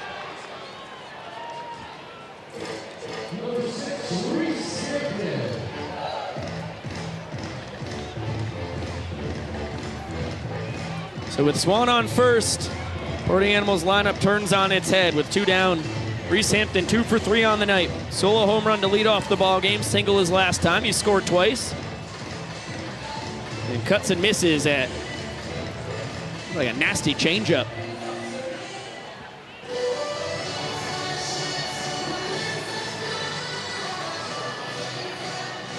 Goes back to the well, and Bill Leroy wears that off the cheek. Shades of Bill's first trip to Kansas City. Yeah, not great. Had to sit out an inning because I threw a curveball at 46 feet. But that, granted, that's where he asked for it. He wanted it at 46 feet. That ball scorched off of EJ. And it's going to be 2 men on now with 2 down. Josh, what's the scoring on that? I mean, that's a barrel in my book from Reese Hampton. I think we're going to give that a solid single. I think you got to go hit there. And give credit to EJ for keeping that ball, or at least getting a glove on that ball. It would have gone all the way out to that wall. 310 out there in right field. but EJ able to keep it around foul territory just beyond the first base bag. So Swanee only able to move up to second there. Giving Guthrie a chance to throw a scoreless first inning of relief here. Now he faces Jake Skoll. Guthrie was the 22nd pick in the 2002 draft. He gets the 15th pick in the 2010 draft to fly out. And Jeremy still has not given up an earned run in 4+ innings pitched in banana ball this tour. Bring him on. Guy's a legend. Take another look at his second pitch of the inning. Painting the low outside corner. And he has set up the Nanners with a great chance to win their second inning of the night. They're down 2-1, but just need one run off of Brett Helton to win it. And we've got a sheet race, and Black is out in front early. Tan is making a move. Teal right behind him. Purple in the rear. Now Tan is struggling. It's just Teal and Black. Black slowing down. Almost lost one of his feet out of the sheet. It is neck and neck coming around the last bend. Black with a slight lead. Teal trying to come from behind. It is Black from the jump. Takes the lead all the way around and is your winner. Teal second, Tan third, and Purple, you did a great job out there. Got a great color, probably my favorite color of the four. I agree. That's a strong look. And that was a fun call to say, you know, feet out of the sheet. It's good stuff. You must have stretched your mouth before this game. Thanks, buddy. Do you indulge in any pre-broadcast appetizers, aka hot dogs, hamburgers? I had a chicken sandwich tonight. Nice. How'd that treat you? It was great. I had some honey mustard from Chick-fil-A. Oh, really good move there. It was delightful. Plus, I had one of the little chocolate-covered treats that Caprice gave us. What are those called? Goo Goo Clusters. Goo Goo Clusters. It was a and Goo Goo Biko, Cluster. before the bottom of the sixth starts with Michael Deep coming to the plate, I don't want to get you all, I don't want to ruffle your feathers too much, but I know for a fact that you did not have cheese dip before the game. Cheese dip? No, I did not have cheese dip. This ball lifted to left. Breland Almadova under the leg. His fourth trick play of the night. He sets a new single game record for outfielders. He is astonishing out there. It not only is the new single game record for outfielders, it's the single game record for any player. We've seen Ryan Cox with a handful of 4 trick play games this season, and that's the max we've seen in a single game. Could Breland reach 5? We'll have to see. And could we get to 13? The boys are going to boogie. Brett Helton will bring in Acuff, Baber, and Hampton for a delightful little dance here. These guys moving it and grooving it. Really hitting that thing. Oh, one pitch is fouled straight back from Dan. Yeah, I believe that was the woe at the end that he hit. Cheese dip. Didn't you get some cheese dip thrown out that you did not want thrown out? Queso, yes. Queso. Cheese dip. It was heartbreaking. Queso is a cheese dip. I'm sorry. I'm really sorry to hear that. It was heartbreaking. I saw your message in Teams, and it almost brought me to tears. Yes. It's a bad start to the day for me. Dan Oberst is 2 for 2 with 2 singles. By the way, after the 3-2-2, Helton offered an 89-mile-an-hour heater. That was 92 on the Black. Yeah, really good pitch there. Looked like some rest is treating Brett really well. There's no rest for Mr. Helton in Nashville, I'll tell you that much. No sleep for the wicked, they say. No. 9th round draft pick by the Pittsburgh Pirates in 2015. Was on an absolute tear in Nash Vegas. Now faces Dakota McFadden. He's in his 9th year as a pro, is Brett Helton. 4 years with the Pirates. And then 4 years with the Fargo Moorhead Redhawks in the American Association. And Dakota McFadden does have fans in the stands tonight who are related to him. That must be why he's 1 for 1 with 2 RBIs, a sac fly and a walk-off. And Biko, I'm so glad you brought this up. I've got the data on Dakota McFadden's statistics with family members in attendance. No, you don't. Be quiet. Oh, I sure do.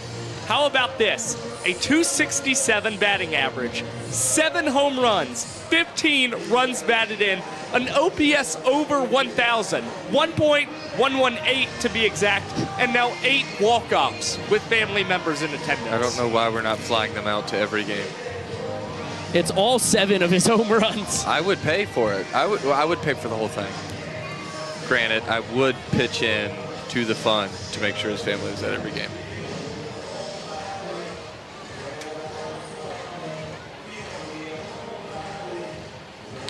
That one through the right side. D-Mac 2 for 2 on the night.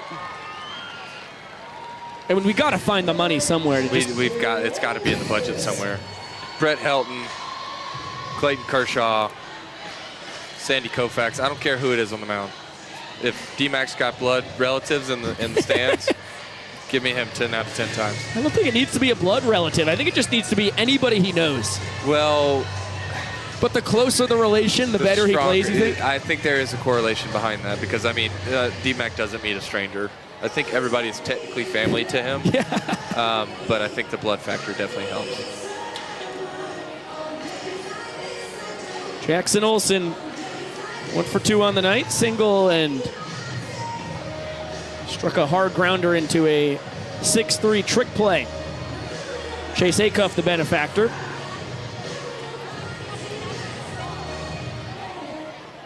Hilton, by the way, fastball, low 90s, cutter, changeup, and curveball to supplement the heater as Malachi Mitchell pinch running for Dakota McFadden. Flash the kid steals second base. And has his tour-leading 41st stolen base in 43 tries. It's pretty good. Second time pinch running tonight. I don't think it's bad. But Brett Helton doesn't worry about it in the slightest. Picks up his second strikeout of the inning. That one on a nasty off-speed pitch. And he holds serve. Party Animals lead 2-1.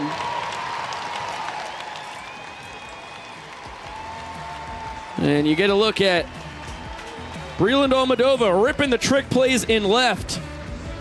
A historic evening for the Stylin Hawaiian, and get some trick plays in the infield as well for Chase Acuff and company. Back to Mr. Breland. Flexing as we head up into the booth. Biko Scala, Cowboy Kyle Lewigs, and Josh Talevsky. Before you see us, though, you get to see the boys down there saluting all the service members, both past and present, in historic Racing Stadium. We send those regards back to everybody watching. We appreciate you tuning in on YouTube, in the chat there, as well as the K Club. This is why we do what we do. I mean, this is why we come to the ballpark every day. This is why we put in all the prep, all the hard hours of work, because we're giving away not 1, but 2 pairs of Hokas. How many pairs of Hokas, Josh? 2 Hokas!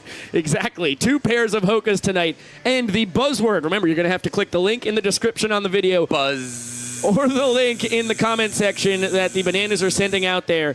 Click the link, fill out all your contact information and everything, and then for the buzzword, it is rain, rain, go away. It is not buzzwords with Biko tonight. It is 4 buzzwords with Biko tonight. Rain, rain, go away. With really a space in between every no commas. No commas. Just no colons. No. Nothing. No hyphens. Just spaces. We got 3 colons here, but no colons in the buzzword. Yeah. Correct. Yeah, we all still have those. Space between rain, space between go, space between away. It's got to be. And we're not giving just 1 away, right? We're giving 2 pairs of Hokas! That's correct, Josh.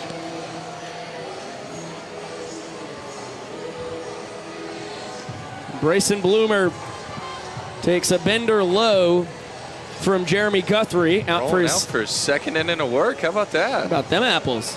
Well, he didn't get the fastest inning in Banana Ball history in the 6th inning, although he was able to strand a couple Party Animals on the bags, a sprint and a single.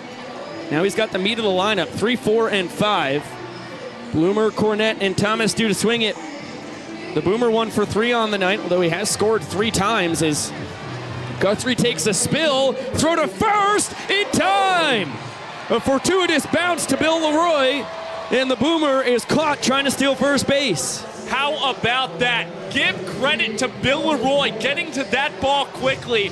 We'll see a lot of stolen bases of first base on plays much like that. But Bill Reddy, especially with Guthrie, attempting the trick play for the very first time, or trick pitch, I should say.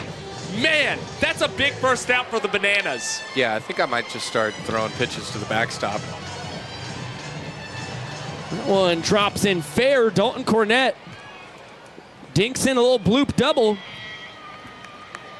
And no longer without an extra base hit since April 6th. He had gotten a double on Monday that was then washed away with the rain. This one's going to stay.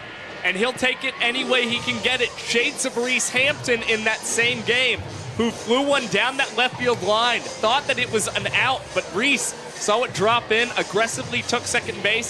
Same exact thing there for Dalton Cornett. Again, his first extra base hit since April 6th. Liner from Tanner Thomas, straight to the mitt of Eric Jones Jr. DC3 able to scamper back to second in time. Tanner now 2 for 4 on the night with 2 singles, 2 ribeyes, and a run scored. And a little funky callback action there. That double is not going to fade away into the oblivion because the rain is going to stay away because the buzzword is rain, go away. Yes. Really good, Kyle. That ball is barreled to left center, but Diero's got a beat on it.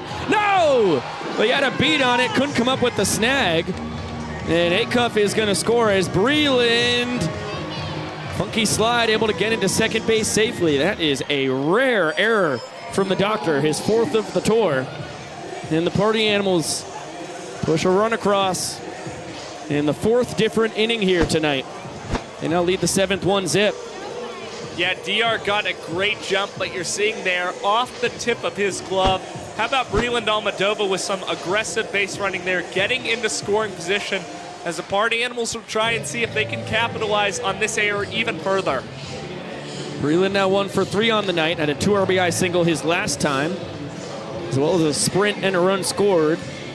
So he's got 3 RBIs. He's now driven in 4 runs. Won't get credit for a stake on that last one. And Chase Acuff with a 2-1 count on him. 0 for 2. 1 base sprint. And a line out and a ground out. Nearly plunked on what was supposed to be a front door bender from Guthrie. That last pitch only in there at 87, but it looked like it was going to dislocate Bill's left shoulder the way he caught it. I don't know if that was a bowling ball or a baseball. The Party Animals do capitalize on the E8. Chase Acuff sends that one over the head of Noah Bridges. He slams the brakes at second. Good idea. And now the Party Animals with a little Bananas pinata all going to come out and celebrate with Chase as they've pushed 2 runs across now in the 7th. And it's the 4th inning tonight where they've scored multiple times. And Acuff 2 barrels in 1 trip around the bases. As Breland scores for the 2nd time tonight. Chase grabs his 16th RBI on the tour. Jason Swan has to arch out of the way of that one. He was the first man to face Guthrie an inning ago. Ended up stealing first base. Party Animals first baseman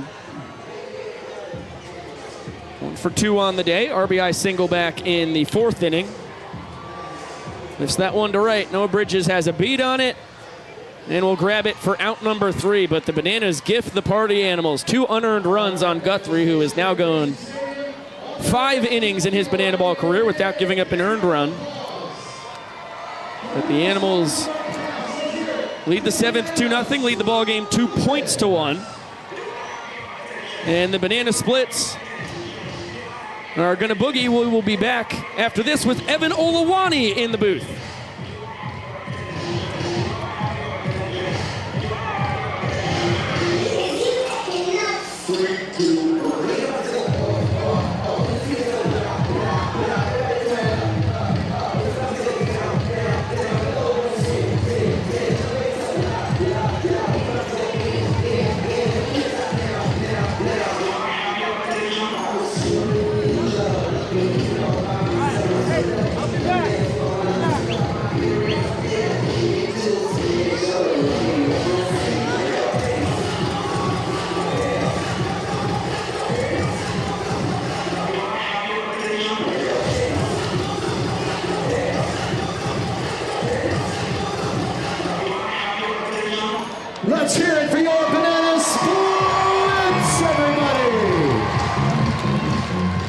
The split's phenomenal as per usual, and now Biko Scala, Josh Talevsky, Cowboy Kyle Lewigs, joined by Evan Olawani up in the broadcast booth, and you brought us a treat. Yes, I figured the party animals were winning tonight, so I wanted to bring up their own Dippin' Dots. I haven't tried them yet, so I'll wait for you guys to go ahead and get a little bit of this too if you want. What is this? Oh, thank you, What Biko. flavor is it? I have no idea. It's party animals. Okay. Fun? I don't know. I've had it. It's Fun delicious. Yeah. It's like a strawberry kiwi. Refreshing is a good word to put it. 10 out of 10. I love Dippin' Dots. I haven't had them in about 4 years. Ryan Cox with a barrel to right center. He picks up a base knock. He's 1 for 3 on the night. And a great time to mention that Maureen Cox, Ryan's mom, has a couple tickets for Jack in Trenton, New Jersey. So Jack will get you an autographed ball by the entire team and a couple tickets to Trenton, New Jersey. Thank you so much, Ryan Cox's mom, Maureen. Truly awesome. I think that's what led him to getting that single, and we will make sure to keep all the peanuts away from you, Jack. You're coming to a Bananas game, buddy. Let's go. Now Bill Leroy, as the Nanners will need 2 runs to tie this inning, and they've got the guys on base they need. That's a great start for the Bananas. Yep. Back-to-back good pieces of hitting for the Bananas here. Bill Leroy starting June a little slow, but to get that base hit, especially here at home where he bats .314, it's what you want. Brett Hilton tries to work quick, tries to get ahead in counts and get fast MPIs, and he left both of those over the plate for the Bananas to barrel. That had shades of your slow pitch softball swing, Evan. Listen, I actually just played an alumni game. Line out to Chase Acuff. He tries to flip it to second, and there's not a clean connection there between him and Baber. That was a barrel. That's about as good as you can hit a ball with that bat, I think. I tried to swing it the other day, and frankly, I got to hit the gym because I could not get a full swing on that thing. But yeah, played an alumni softball game, pitched my heart out, threw almost as good as you, but not quite. Got the loss on record technically, but I'm just a basic guy. You know, what Bill Leroy just did, I'm up the middle. That's all I'm doing. You had to go to Statesboro for that? I did have to go to Statesboro, Georgia, and it was wonderful, though. Did you have fun? I had a blast. That's all that matters. I was sore the next day, which I'm not proud to say, but it is what it is. Dalton Malden with his fresh new haircut, the songbird of our generation, pinch hitting for Noah Bridges after Alex Ziegler pinch hits for Danny Hosley. This is a big part of this ball game. Bananas trail by a point. We need 2 runs to tie this inning, 3 to win it. As Sean Fluke up in the stands just hurling babies around. Literal? Oh. That's what you love to see. I thought you were going to say fake babies. So, Evan, you know, it's quite on topic as Jack sent us a great letter earlier tonight, and we thought we weren't going to be able to get him into Trenton. Thanks to Maureen Cox, Ryan's mom, that is actually going to be a dream that can come true. But as one of our favorite people from the ticketing department, can you speak to just how brutally hard it is to give tickets away here for this tour? It truly is. We knew we were popular. Yes. Not to sound, conceited or anything like that. Yes. We didn't know we were this popular. These tickets are selling out like hotcakes. Every city we put on sale to our pre-sale list sells out in a few hours. Yeah. It is. We haven't had one city go on sale where it did not sell out within the same day. So it is so amazing that these tickets, granted, they are very hard to get. I know we're making a lot of people upset, but we're making a lot of people happy at the same time. Chase Acuff, beautiful diving stop, didn't have a play on it. He was hoping to possibly get Coxie over at third as Bill is able to get to second ahead of the throw there. And about that pinch hit from Dalton Malden, fouls off a couple tough 2-strike offerings, puts the ball in play, gets a base knock. Yeah, Dalton Malden going 6 pitches in that at bat there against Brett Hilton. Got a couple key foul balls, and that's just a good piece of hitting, putting it deep in that 6-hole, and a tough play for Chase Acuff to make. He didn't know where to go with that ball. Bottom of the order, feeding the top. Inning tying run on second, inning winning run on first. DR Meadows, the leadoff man for the Nanners. Behind 0-2 after a nasty curveball gets the outside corner, and he fouls that one away. The ticket department can speak anything to all our fans. We want them to know Any type of ticket on any resale market is not coming from us. All our tickets are through our own website. They are either usually open seating tickets, all going to be $25. Any ticket you see for $100, $200, those are not us. Those are people who bought them from us, and we call them booger eaters because they are reselling those tickets, unfortunately, to the masses. Fortunately for the Nanners, that one looped into right. Cox scores, Bill scores. This inning is tied at 2 as DR drives them both in. And Dalton Malden over at third base as the inning winning run. And once again, another great piece of opposite field hitting for DR Meadows coming through to tie this ball game. And how about this? The ball got under Jake Skull's glove, allowing Dalton Malden to get up to third base there. He might have stayed at second had it not been for that. And now Dalton just 90 feet away from scoring the game-tying point in this ball game. Mr. Meadows is 3 for 4 on the night. What an evening for the Bananas center fielder. And now Eric Jones Jr., 1 for 3 with a double. Can't catch up to the elevated 91-mile-an-hour fastball. Heck of a pitch sequence after 62-mile-an-hour defense.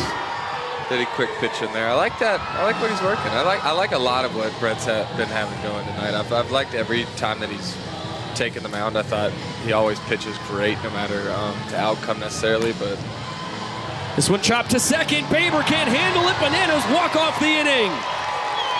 Eric Jones Jr. gets his 11th walk-off of the tour. It's a 3-run bottom of the 8th, and we're locked at 2 points apiece. And look at this dance. Dalton Malden showing off the new hair. As we got a 2-2 ball game with 14 minutes and change to go and 2 innings left here tonight. And I think Dearman's going to get out for my most favorite promotion, and that's going to take me to the dugout. I got to go get ready to get the people going in the 9th. Pico, Evan, Bryson, Josh, Chad, Melissa. You guys mean the world to me. It's been a fun 3 or so innings up here. Yeah, I'll see you guys after the game. Thank you so much, Cowboy Kyle Lewigs.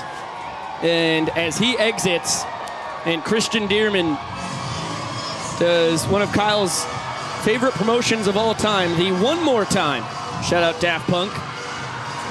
We have a special treat going on. We'll do a little picture-in-picture action so you can still get the action from Christian Dearman. Shout out DR Meadows for the 2-run single that tied that inning and set up Eric Jones Jr. for the walk-off. And shout out DR's mom for making this blackberry jam. And we're going to eat it with some Wheat Bix. Shout out the Aussie Drop Bears. Very exciting. This looks delicious. I don't think there's a good way to do it, so it's just going to be messy. Yeah, I don't know how strong it is. I haven't tried it, so I'm just going to put that much on your Wheat Bix. What is a Wheat Bix? Oh, welcome to the Wheat Bix world, Evan. Okay, let's see here. I'm just going to put this on yours. Yeah, that works. You can eat that. Give me a good schmear. Oh. Cheers. Cheers. Cheers. And I'll put down the jam. We wait till everybody's got a little something. How rude of me. Cheers, boys. Cheers. Cheers. Oh, wow. The jam's amazing. The Wheat Bix, I don't know what's going on with that. It just crumbles. Wow. Put that on a breakfast toast. Oh, yeah. Took the words right out of my mouth. Holy Put it cow. on a pancake, a waffle. Golly. I'm an English muffin guy. I'd put that on an English muffin. That's what I was thinking. A little butter. Look at that jiggle. Wow. That is some... Wow. Are you kidding me? Oh, baby. I just want... Plus, we ate that with peanut butter Wheat Bix. Yeah, the Wheat Bix can go. I'm not Peanut gonna butter lie. and jam. Well, that was absolutely scrumptious. Michael Deeb grabs the fly ball from Mike Vivacis. So happy I came up here. Yeah. Heck of a treat. It's been a smorgasbord here. Yeah, the Wheat Bix, feel free to have some of my water if you need it, Evan. It's not that bad. It's dry. It is dry. You're supposed to eat it with milk, kind of like a cereal. Wouldn't it just dissolve in the milk? After a little bit, it does. Pretty quickly, actually. But boy, is it tasty. Ooh, on the corner. Last thing I want to say about the tickets here. Yeah. Best thing to do if people are looking for tickets. Oh, hold that thought, Evan. trick play from Jackson Olsen at third. He goes between the legs. He's 7 for 7 on trick plays on the tour and 2 quick outs for the monster, Matt Malatesta. The showman steals the show. How about them apples? And boy, Jackson made that one look easy. It was almost hit right between his legs for him to be able to make that trick play. Now we've seen 9 trick plays in this ball game. Again, the record in a single game for both teams combined, it's 13. We might still be able to see that mark surpassed tonight. Here's Jesse Cole. And World Series pitcher, 76 years young, and Red Sox Hall of Famer, please welcome Bill the Spaceman Lee. I was sitting here racking my brain saying, who is this other World Series pitcher and all-star we have besides Jeremy Guthrie?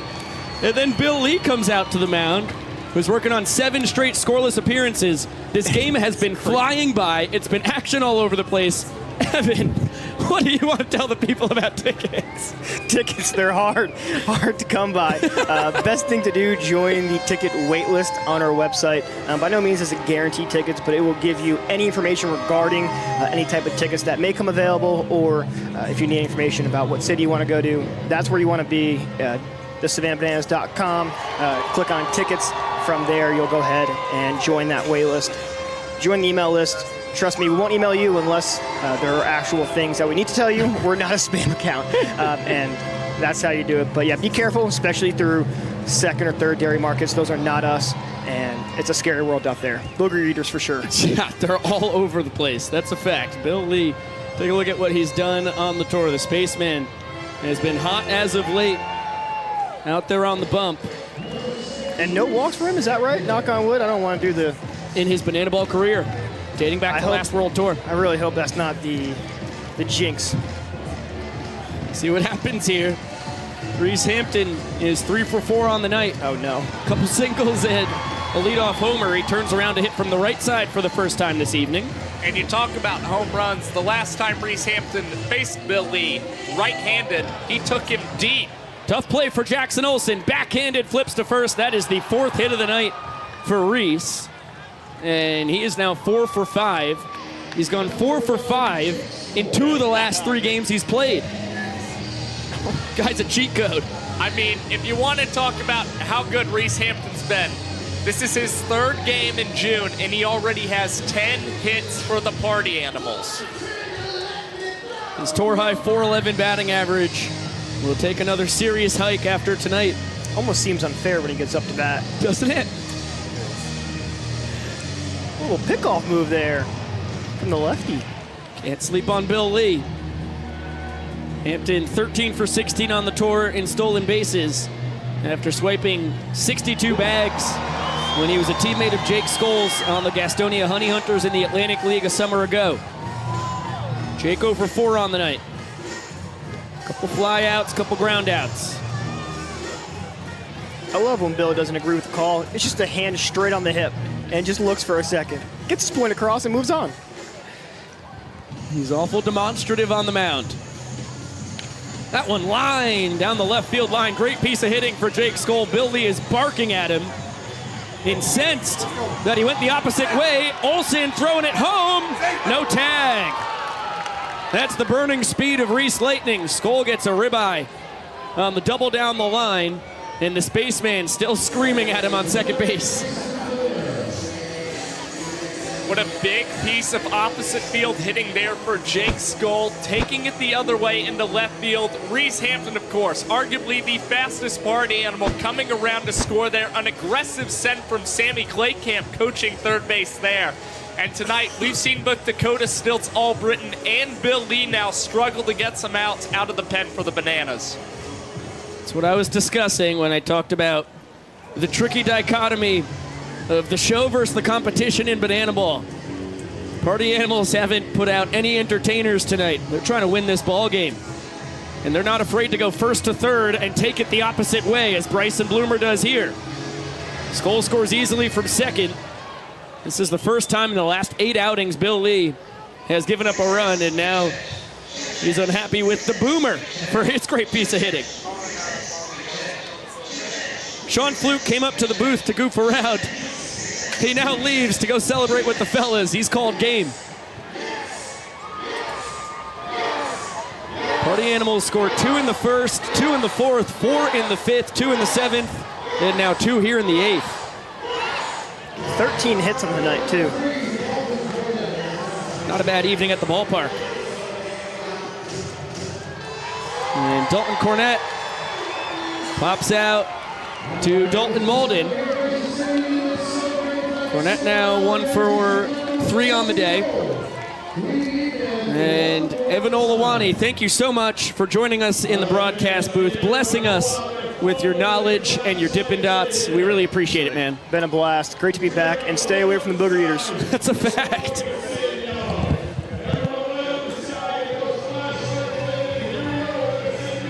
There's nothing that hurts our hearts in Banana Land more than a family of 4 coming in saying that they've spent hundreds upon hundreds of dollars on their tickets when it's supposed to be 4 people are coming to a ball game. 1 Benjamin Franklin, and that's it. All taxes and fees covered by the Bananas. Scalpers are the bane of our existence. And we'll fight them for as long as we can. I'm sure there'll be more intuitive ways to defend our tickets from such a fate in the future. As we turn Grayson Stadium yellow in the middle of the 8th inning. The 209th straight sellout here in Savannah, the 245th straight sold out night game. And then you factor in all the ball games he's played on the road as well.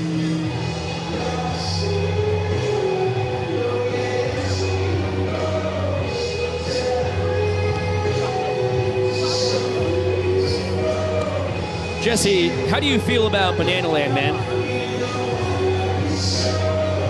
We love you so much, Banana Nation. Now let's go, Bananas! That's what I thought. We head to the bottom of the 8th inning. Nanners need 2 runs to tie this frame, 3 to win it. And it's going to be the middle of the order. You know, man, I'll tell you what. I think that's the best interview you've had with Jesse this season. You really nailed that one. Be brief and be seated, as my grandpa Larry Scala has been known to say. He's kind of disappointed he didn't say he loved you, though, when he got off the mic. Well, I'm a part of Bananas Nation. So. Well, I know that he loves you. Yeah. He loves all of us. That's a fact. Father Jesse. 2-0 count on the Nanners left fielder. And a sac fly back in the first inning. Reached on an error in the third, came around to score a run. Flew out in the 6th. He's 0 for 2 on the night. And 4 straight bad ones from Brett Helton. That is not normally what you see from the pride of Colorado Springs. Deeb's gonna test this Party Animal sprint defense. He's safe at second. Wow, bang, bang. As soon as he saw the bobble, he broke for it. And that was just the crack in the armor he needed. Yeah, that was a very close play at second base as the Bananas already going to go ahead and pinch run Malachi Mitchell here. And we may have a challenge on our hands, Biko. Well, if it is, I feel like it's an ill-advised challenge from the Party Animals. It looked bang, bang. I think they're saying play on. There was a discussion from Jason Swan on second. If Michael Deeb may have slid off the base. Do we have a challenge here? We do have a challenge. Golly. Zach, he's safe. Call.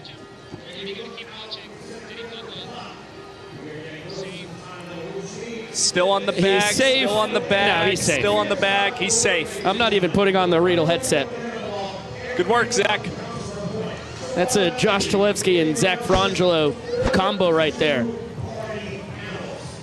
I understand why they went for it there, as it's a use it or lose it situation heading towards the 9th inning. The young professor out there, did he just announce this is the final inning? Well, Biko, with only 1 minute and 9 seconds left on the clock here, it would take quite a miracle for this inning to come to an end and we go to the ninth, it would basically take Dan Oberst reaching base very quickly here for the Bananas, followed by a first pitch Dakota McFadden long ball that would take this game to the ninth inning.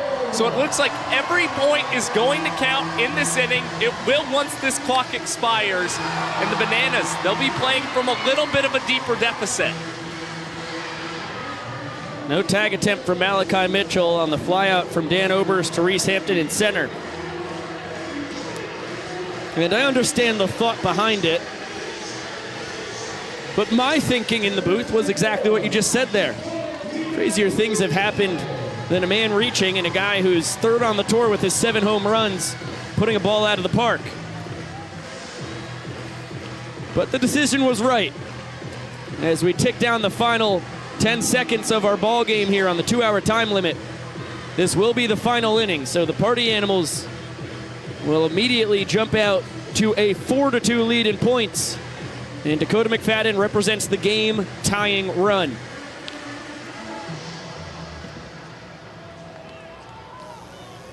And that is just another reason why it hurts to put in Bill Lee there in the top of the 8th inning. I understand it from a show perspective.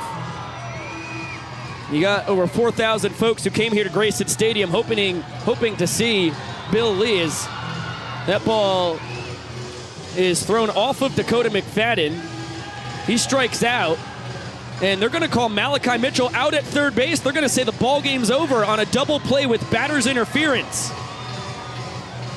And the Party Animals win 4-2. Tyler Gillum is going to discuss this with Vincent Chapman and Chris Walker. Talk about the most anticlimactic end to a banana ball game of all time. Adam Virant now joining the fray. I can't fathom that this is the way you end a ball game. And the fans are going to challenge this. This is absolutely bizarre. The thing is, you can't challenge an umpire ruling interference. That's not part of the parameters here. Yep, we'll hop on the headset. This is become pure mayhem here. Zach, I don't think we can challenge this play. Yes, it is in my book. Zach, I don't think this is challengeable, man. No. This is something for the umpires to figure out with Gillum and Byron. Correct. Yep. Thank you, Zach. So there goes Zach Frangelo. As Josh said, the fight is now in Tyler Gillum's hands. And this has become an incredibly awkward situation here in historic Grayson Stadium.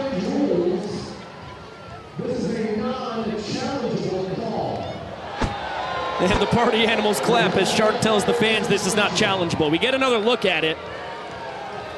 No, see that? I still disagree with the call from Vincent Chapman. Dakota McFadden's in his backswing. Joe Lytle throws it right off of his bat. There's nothing he can do about being there. That's just where he is. He didn't get in his way. He didn't move around. That's just pure luck. And you just took a possible dramatic end to this ball game and squashed it. 4-2 win for the Party Animals. They will church clap as Vincent Chapman gives them the W.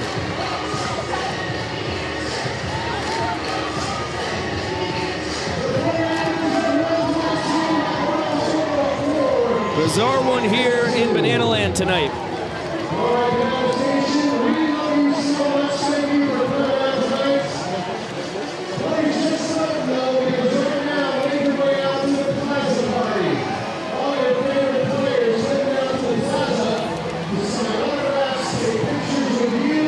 It's a tough situation because I understand where the thought is. Joe Lytle,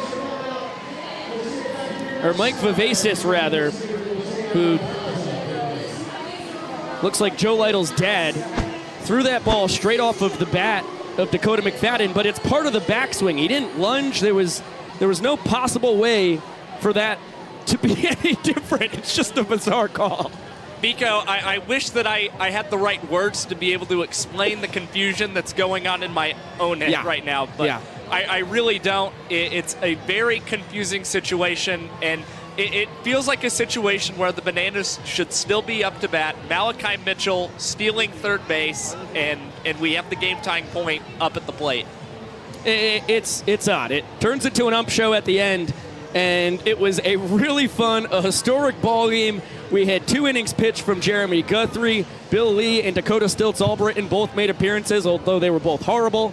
And it's one where this is what guys like Michael Deeb, Eric Jones, and company can be incensed about with this Banana Ball World Tour at times, in that they just played their hearts out. A guy like DR Meadows went 3 for 4, had that huge 2-run single. The Bananas battled back in the 7th inning from down 2 runs to nothing, won the inning 3-2. You've got Matt Malatesta out there cruising in the 8th inning, gets 2 quick outs, had a chance at an incredible MPI. All of a sudden, Bill Lee's in there. Party Animals score 2 runs. The time it takes for him to warm up and the Party Animals hitting the ball all over the field ends up meaning that we don't get a 9th inning in.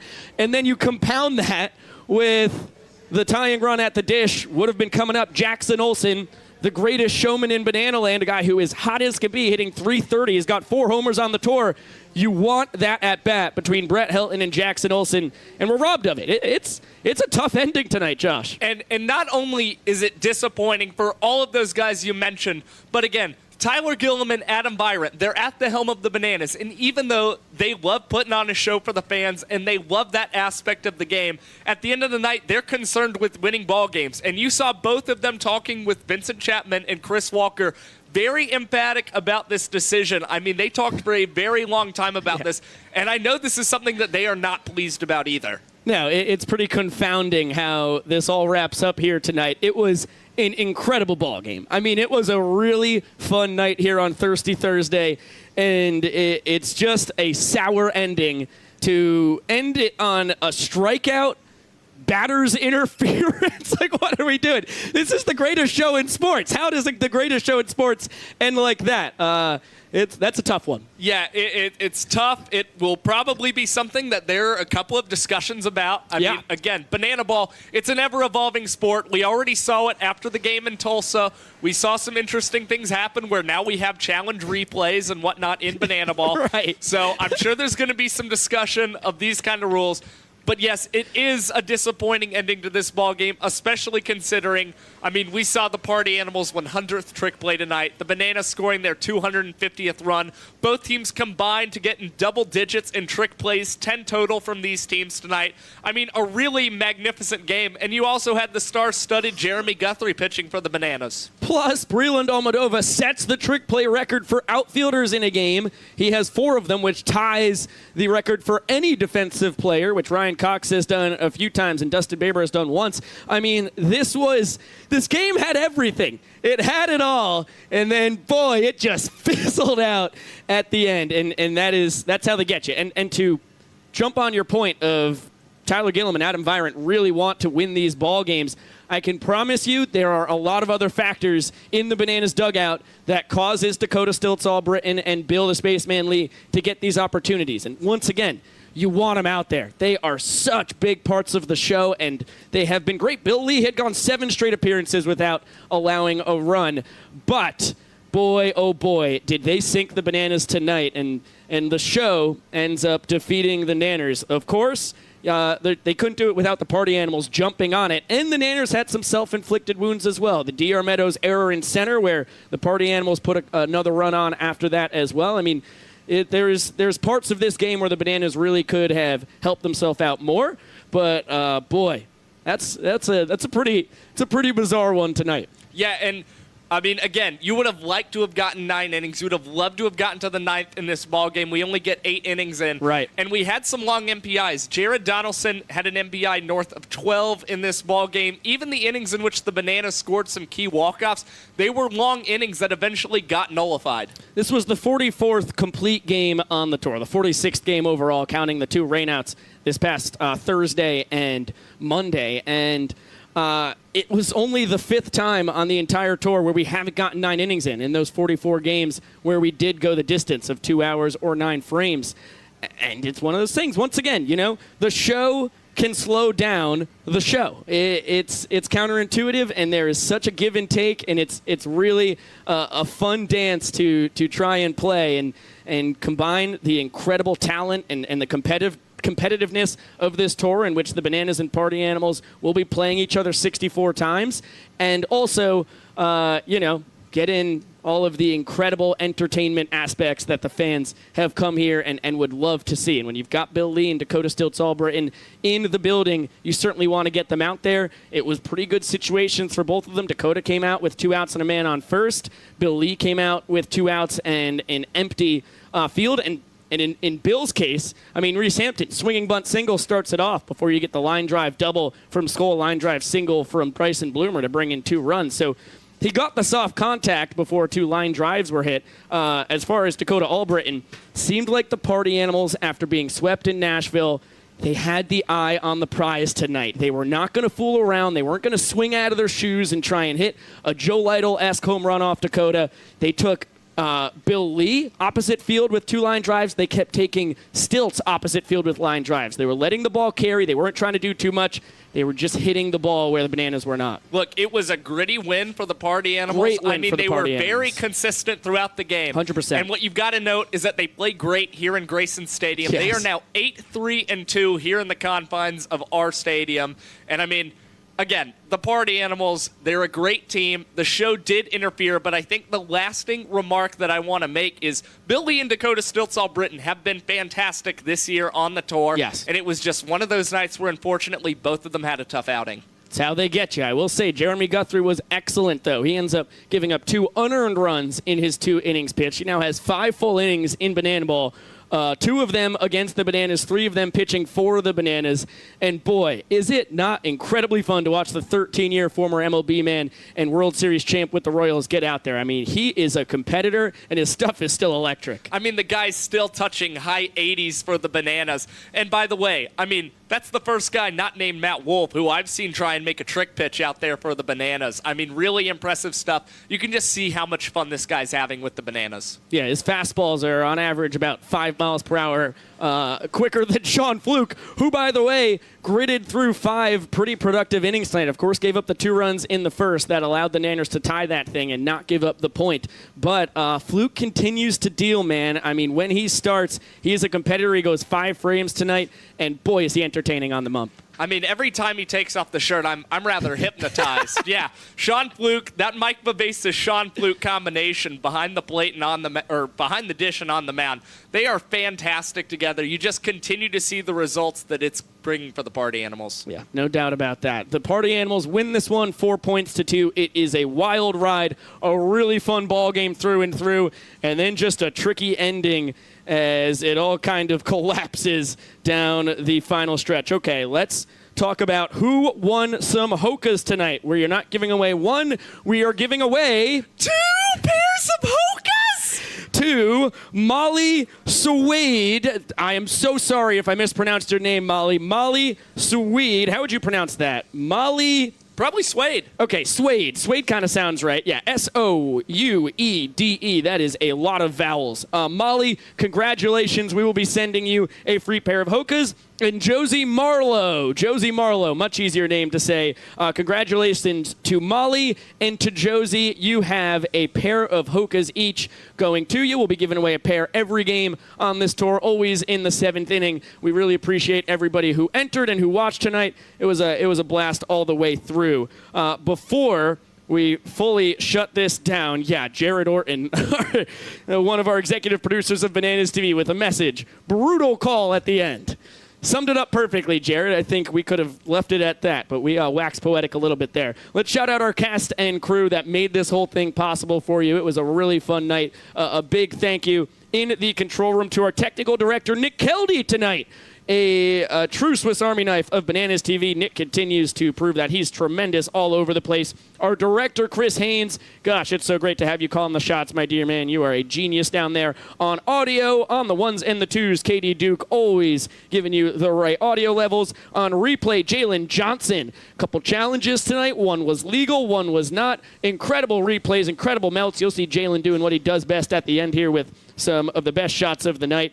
On graphics, it was Julia Massey, and on the scorebug, it was Kwanzi. One name, you know it, you love it. Julia and Kwanzi, what a dynamic duo. You're phenomenal. On the first base camera, down on the field, the Iron Horse of BTV, Emerson Elmgren, the best in the biz. She's at 169 or so straight games now. And across the diamond, Taylor. That is what I'm talking about. Taylor Finneran, you are a legend of BTV as well. He goes back a couple summers. On the high home camera, Clayton Franklin, just about as good as you make him. Clayton, get that mustache on here. We need some mustache power. Yeah, buddy. Clayton, legend of BTV as well, traveling all over the United States with us. Yeah, that's what I'm talking about, Clayton. And the cheddar in the back is just phenomenal as well. On the center field camera, Caleb Dausch. Caleb, thank you so much for braving our scaffolding out there and just giving terrific shots to all of our viewers. On the low home, Jackson Hamilton. Jackson, that's what I'm talking about. I'm sorry, Mr. Jackson, but you are too good. On the wireless cam, Henry Campbell. Henry, talk about great luscious blonde locks. He rivals Clayton's in that department. And on utility, Mr. Keegan Woods. That is what I'm talking about. Just all over the place, helping everybody out and doing a whole lot of things that you could never possibly imagine down there. Our moderators in the chat, Scott Thompson and Colbite _ Scott and Colbite _ you guys are all superb. We could not do it without you, and the chat is such a better place with you involved. Our video legend, Chris Sacchi, saucing together a whole lot of highlights for you this evening. The Italian rapscallion, that is, and the YouTube king, Mr. Zach Bro. Boy, he does so much behind the scenes you couldn't even imagine. Thank you so much, ZB, our K-Club, and Zappos queen, Melly B, a.k.a. Millicent Bean Supreme, giving you not one, but 2 pairs of hookahs! Yeah, you can thank Melly B for that. Thank you, Savannah Bananas, for being in the booth and being the eye in the sky, someone that we have come to know and love. Yes, Sarah! Shout out Sarah, crawling under the broadcast as well. So great to have you back. Ian, that's what I'm talking about. The whole crew. I mean, let's just shout out everybody. Shout out marketing! The marketing team! Marketing all right! team! Yeah, let's get crazy! Marketing team! Caitlin! All right! Oh, Sachi! Yeah! Let's get after it! Oh, man! Oh, good that work. Was great. Yeah, marketing team. That was awesome. Shout out Kyle. Get on in here, Kyle. Yeah. All right. This is about Kyle. You're taking my... Easy, that's Kyle. Okay. Easy, Kyle. FA. Kyle taking my mic with him. That's okay, Kyle. You rock, buddy.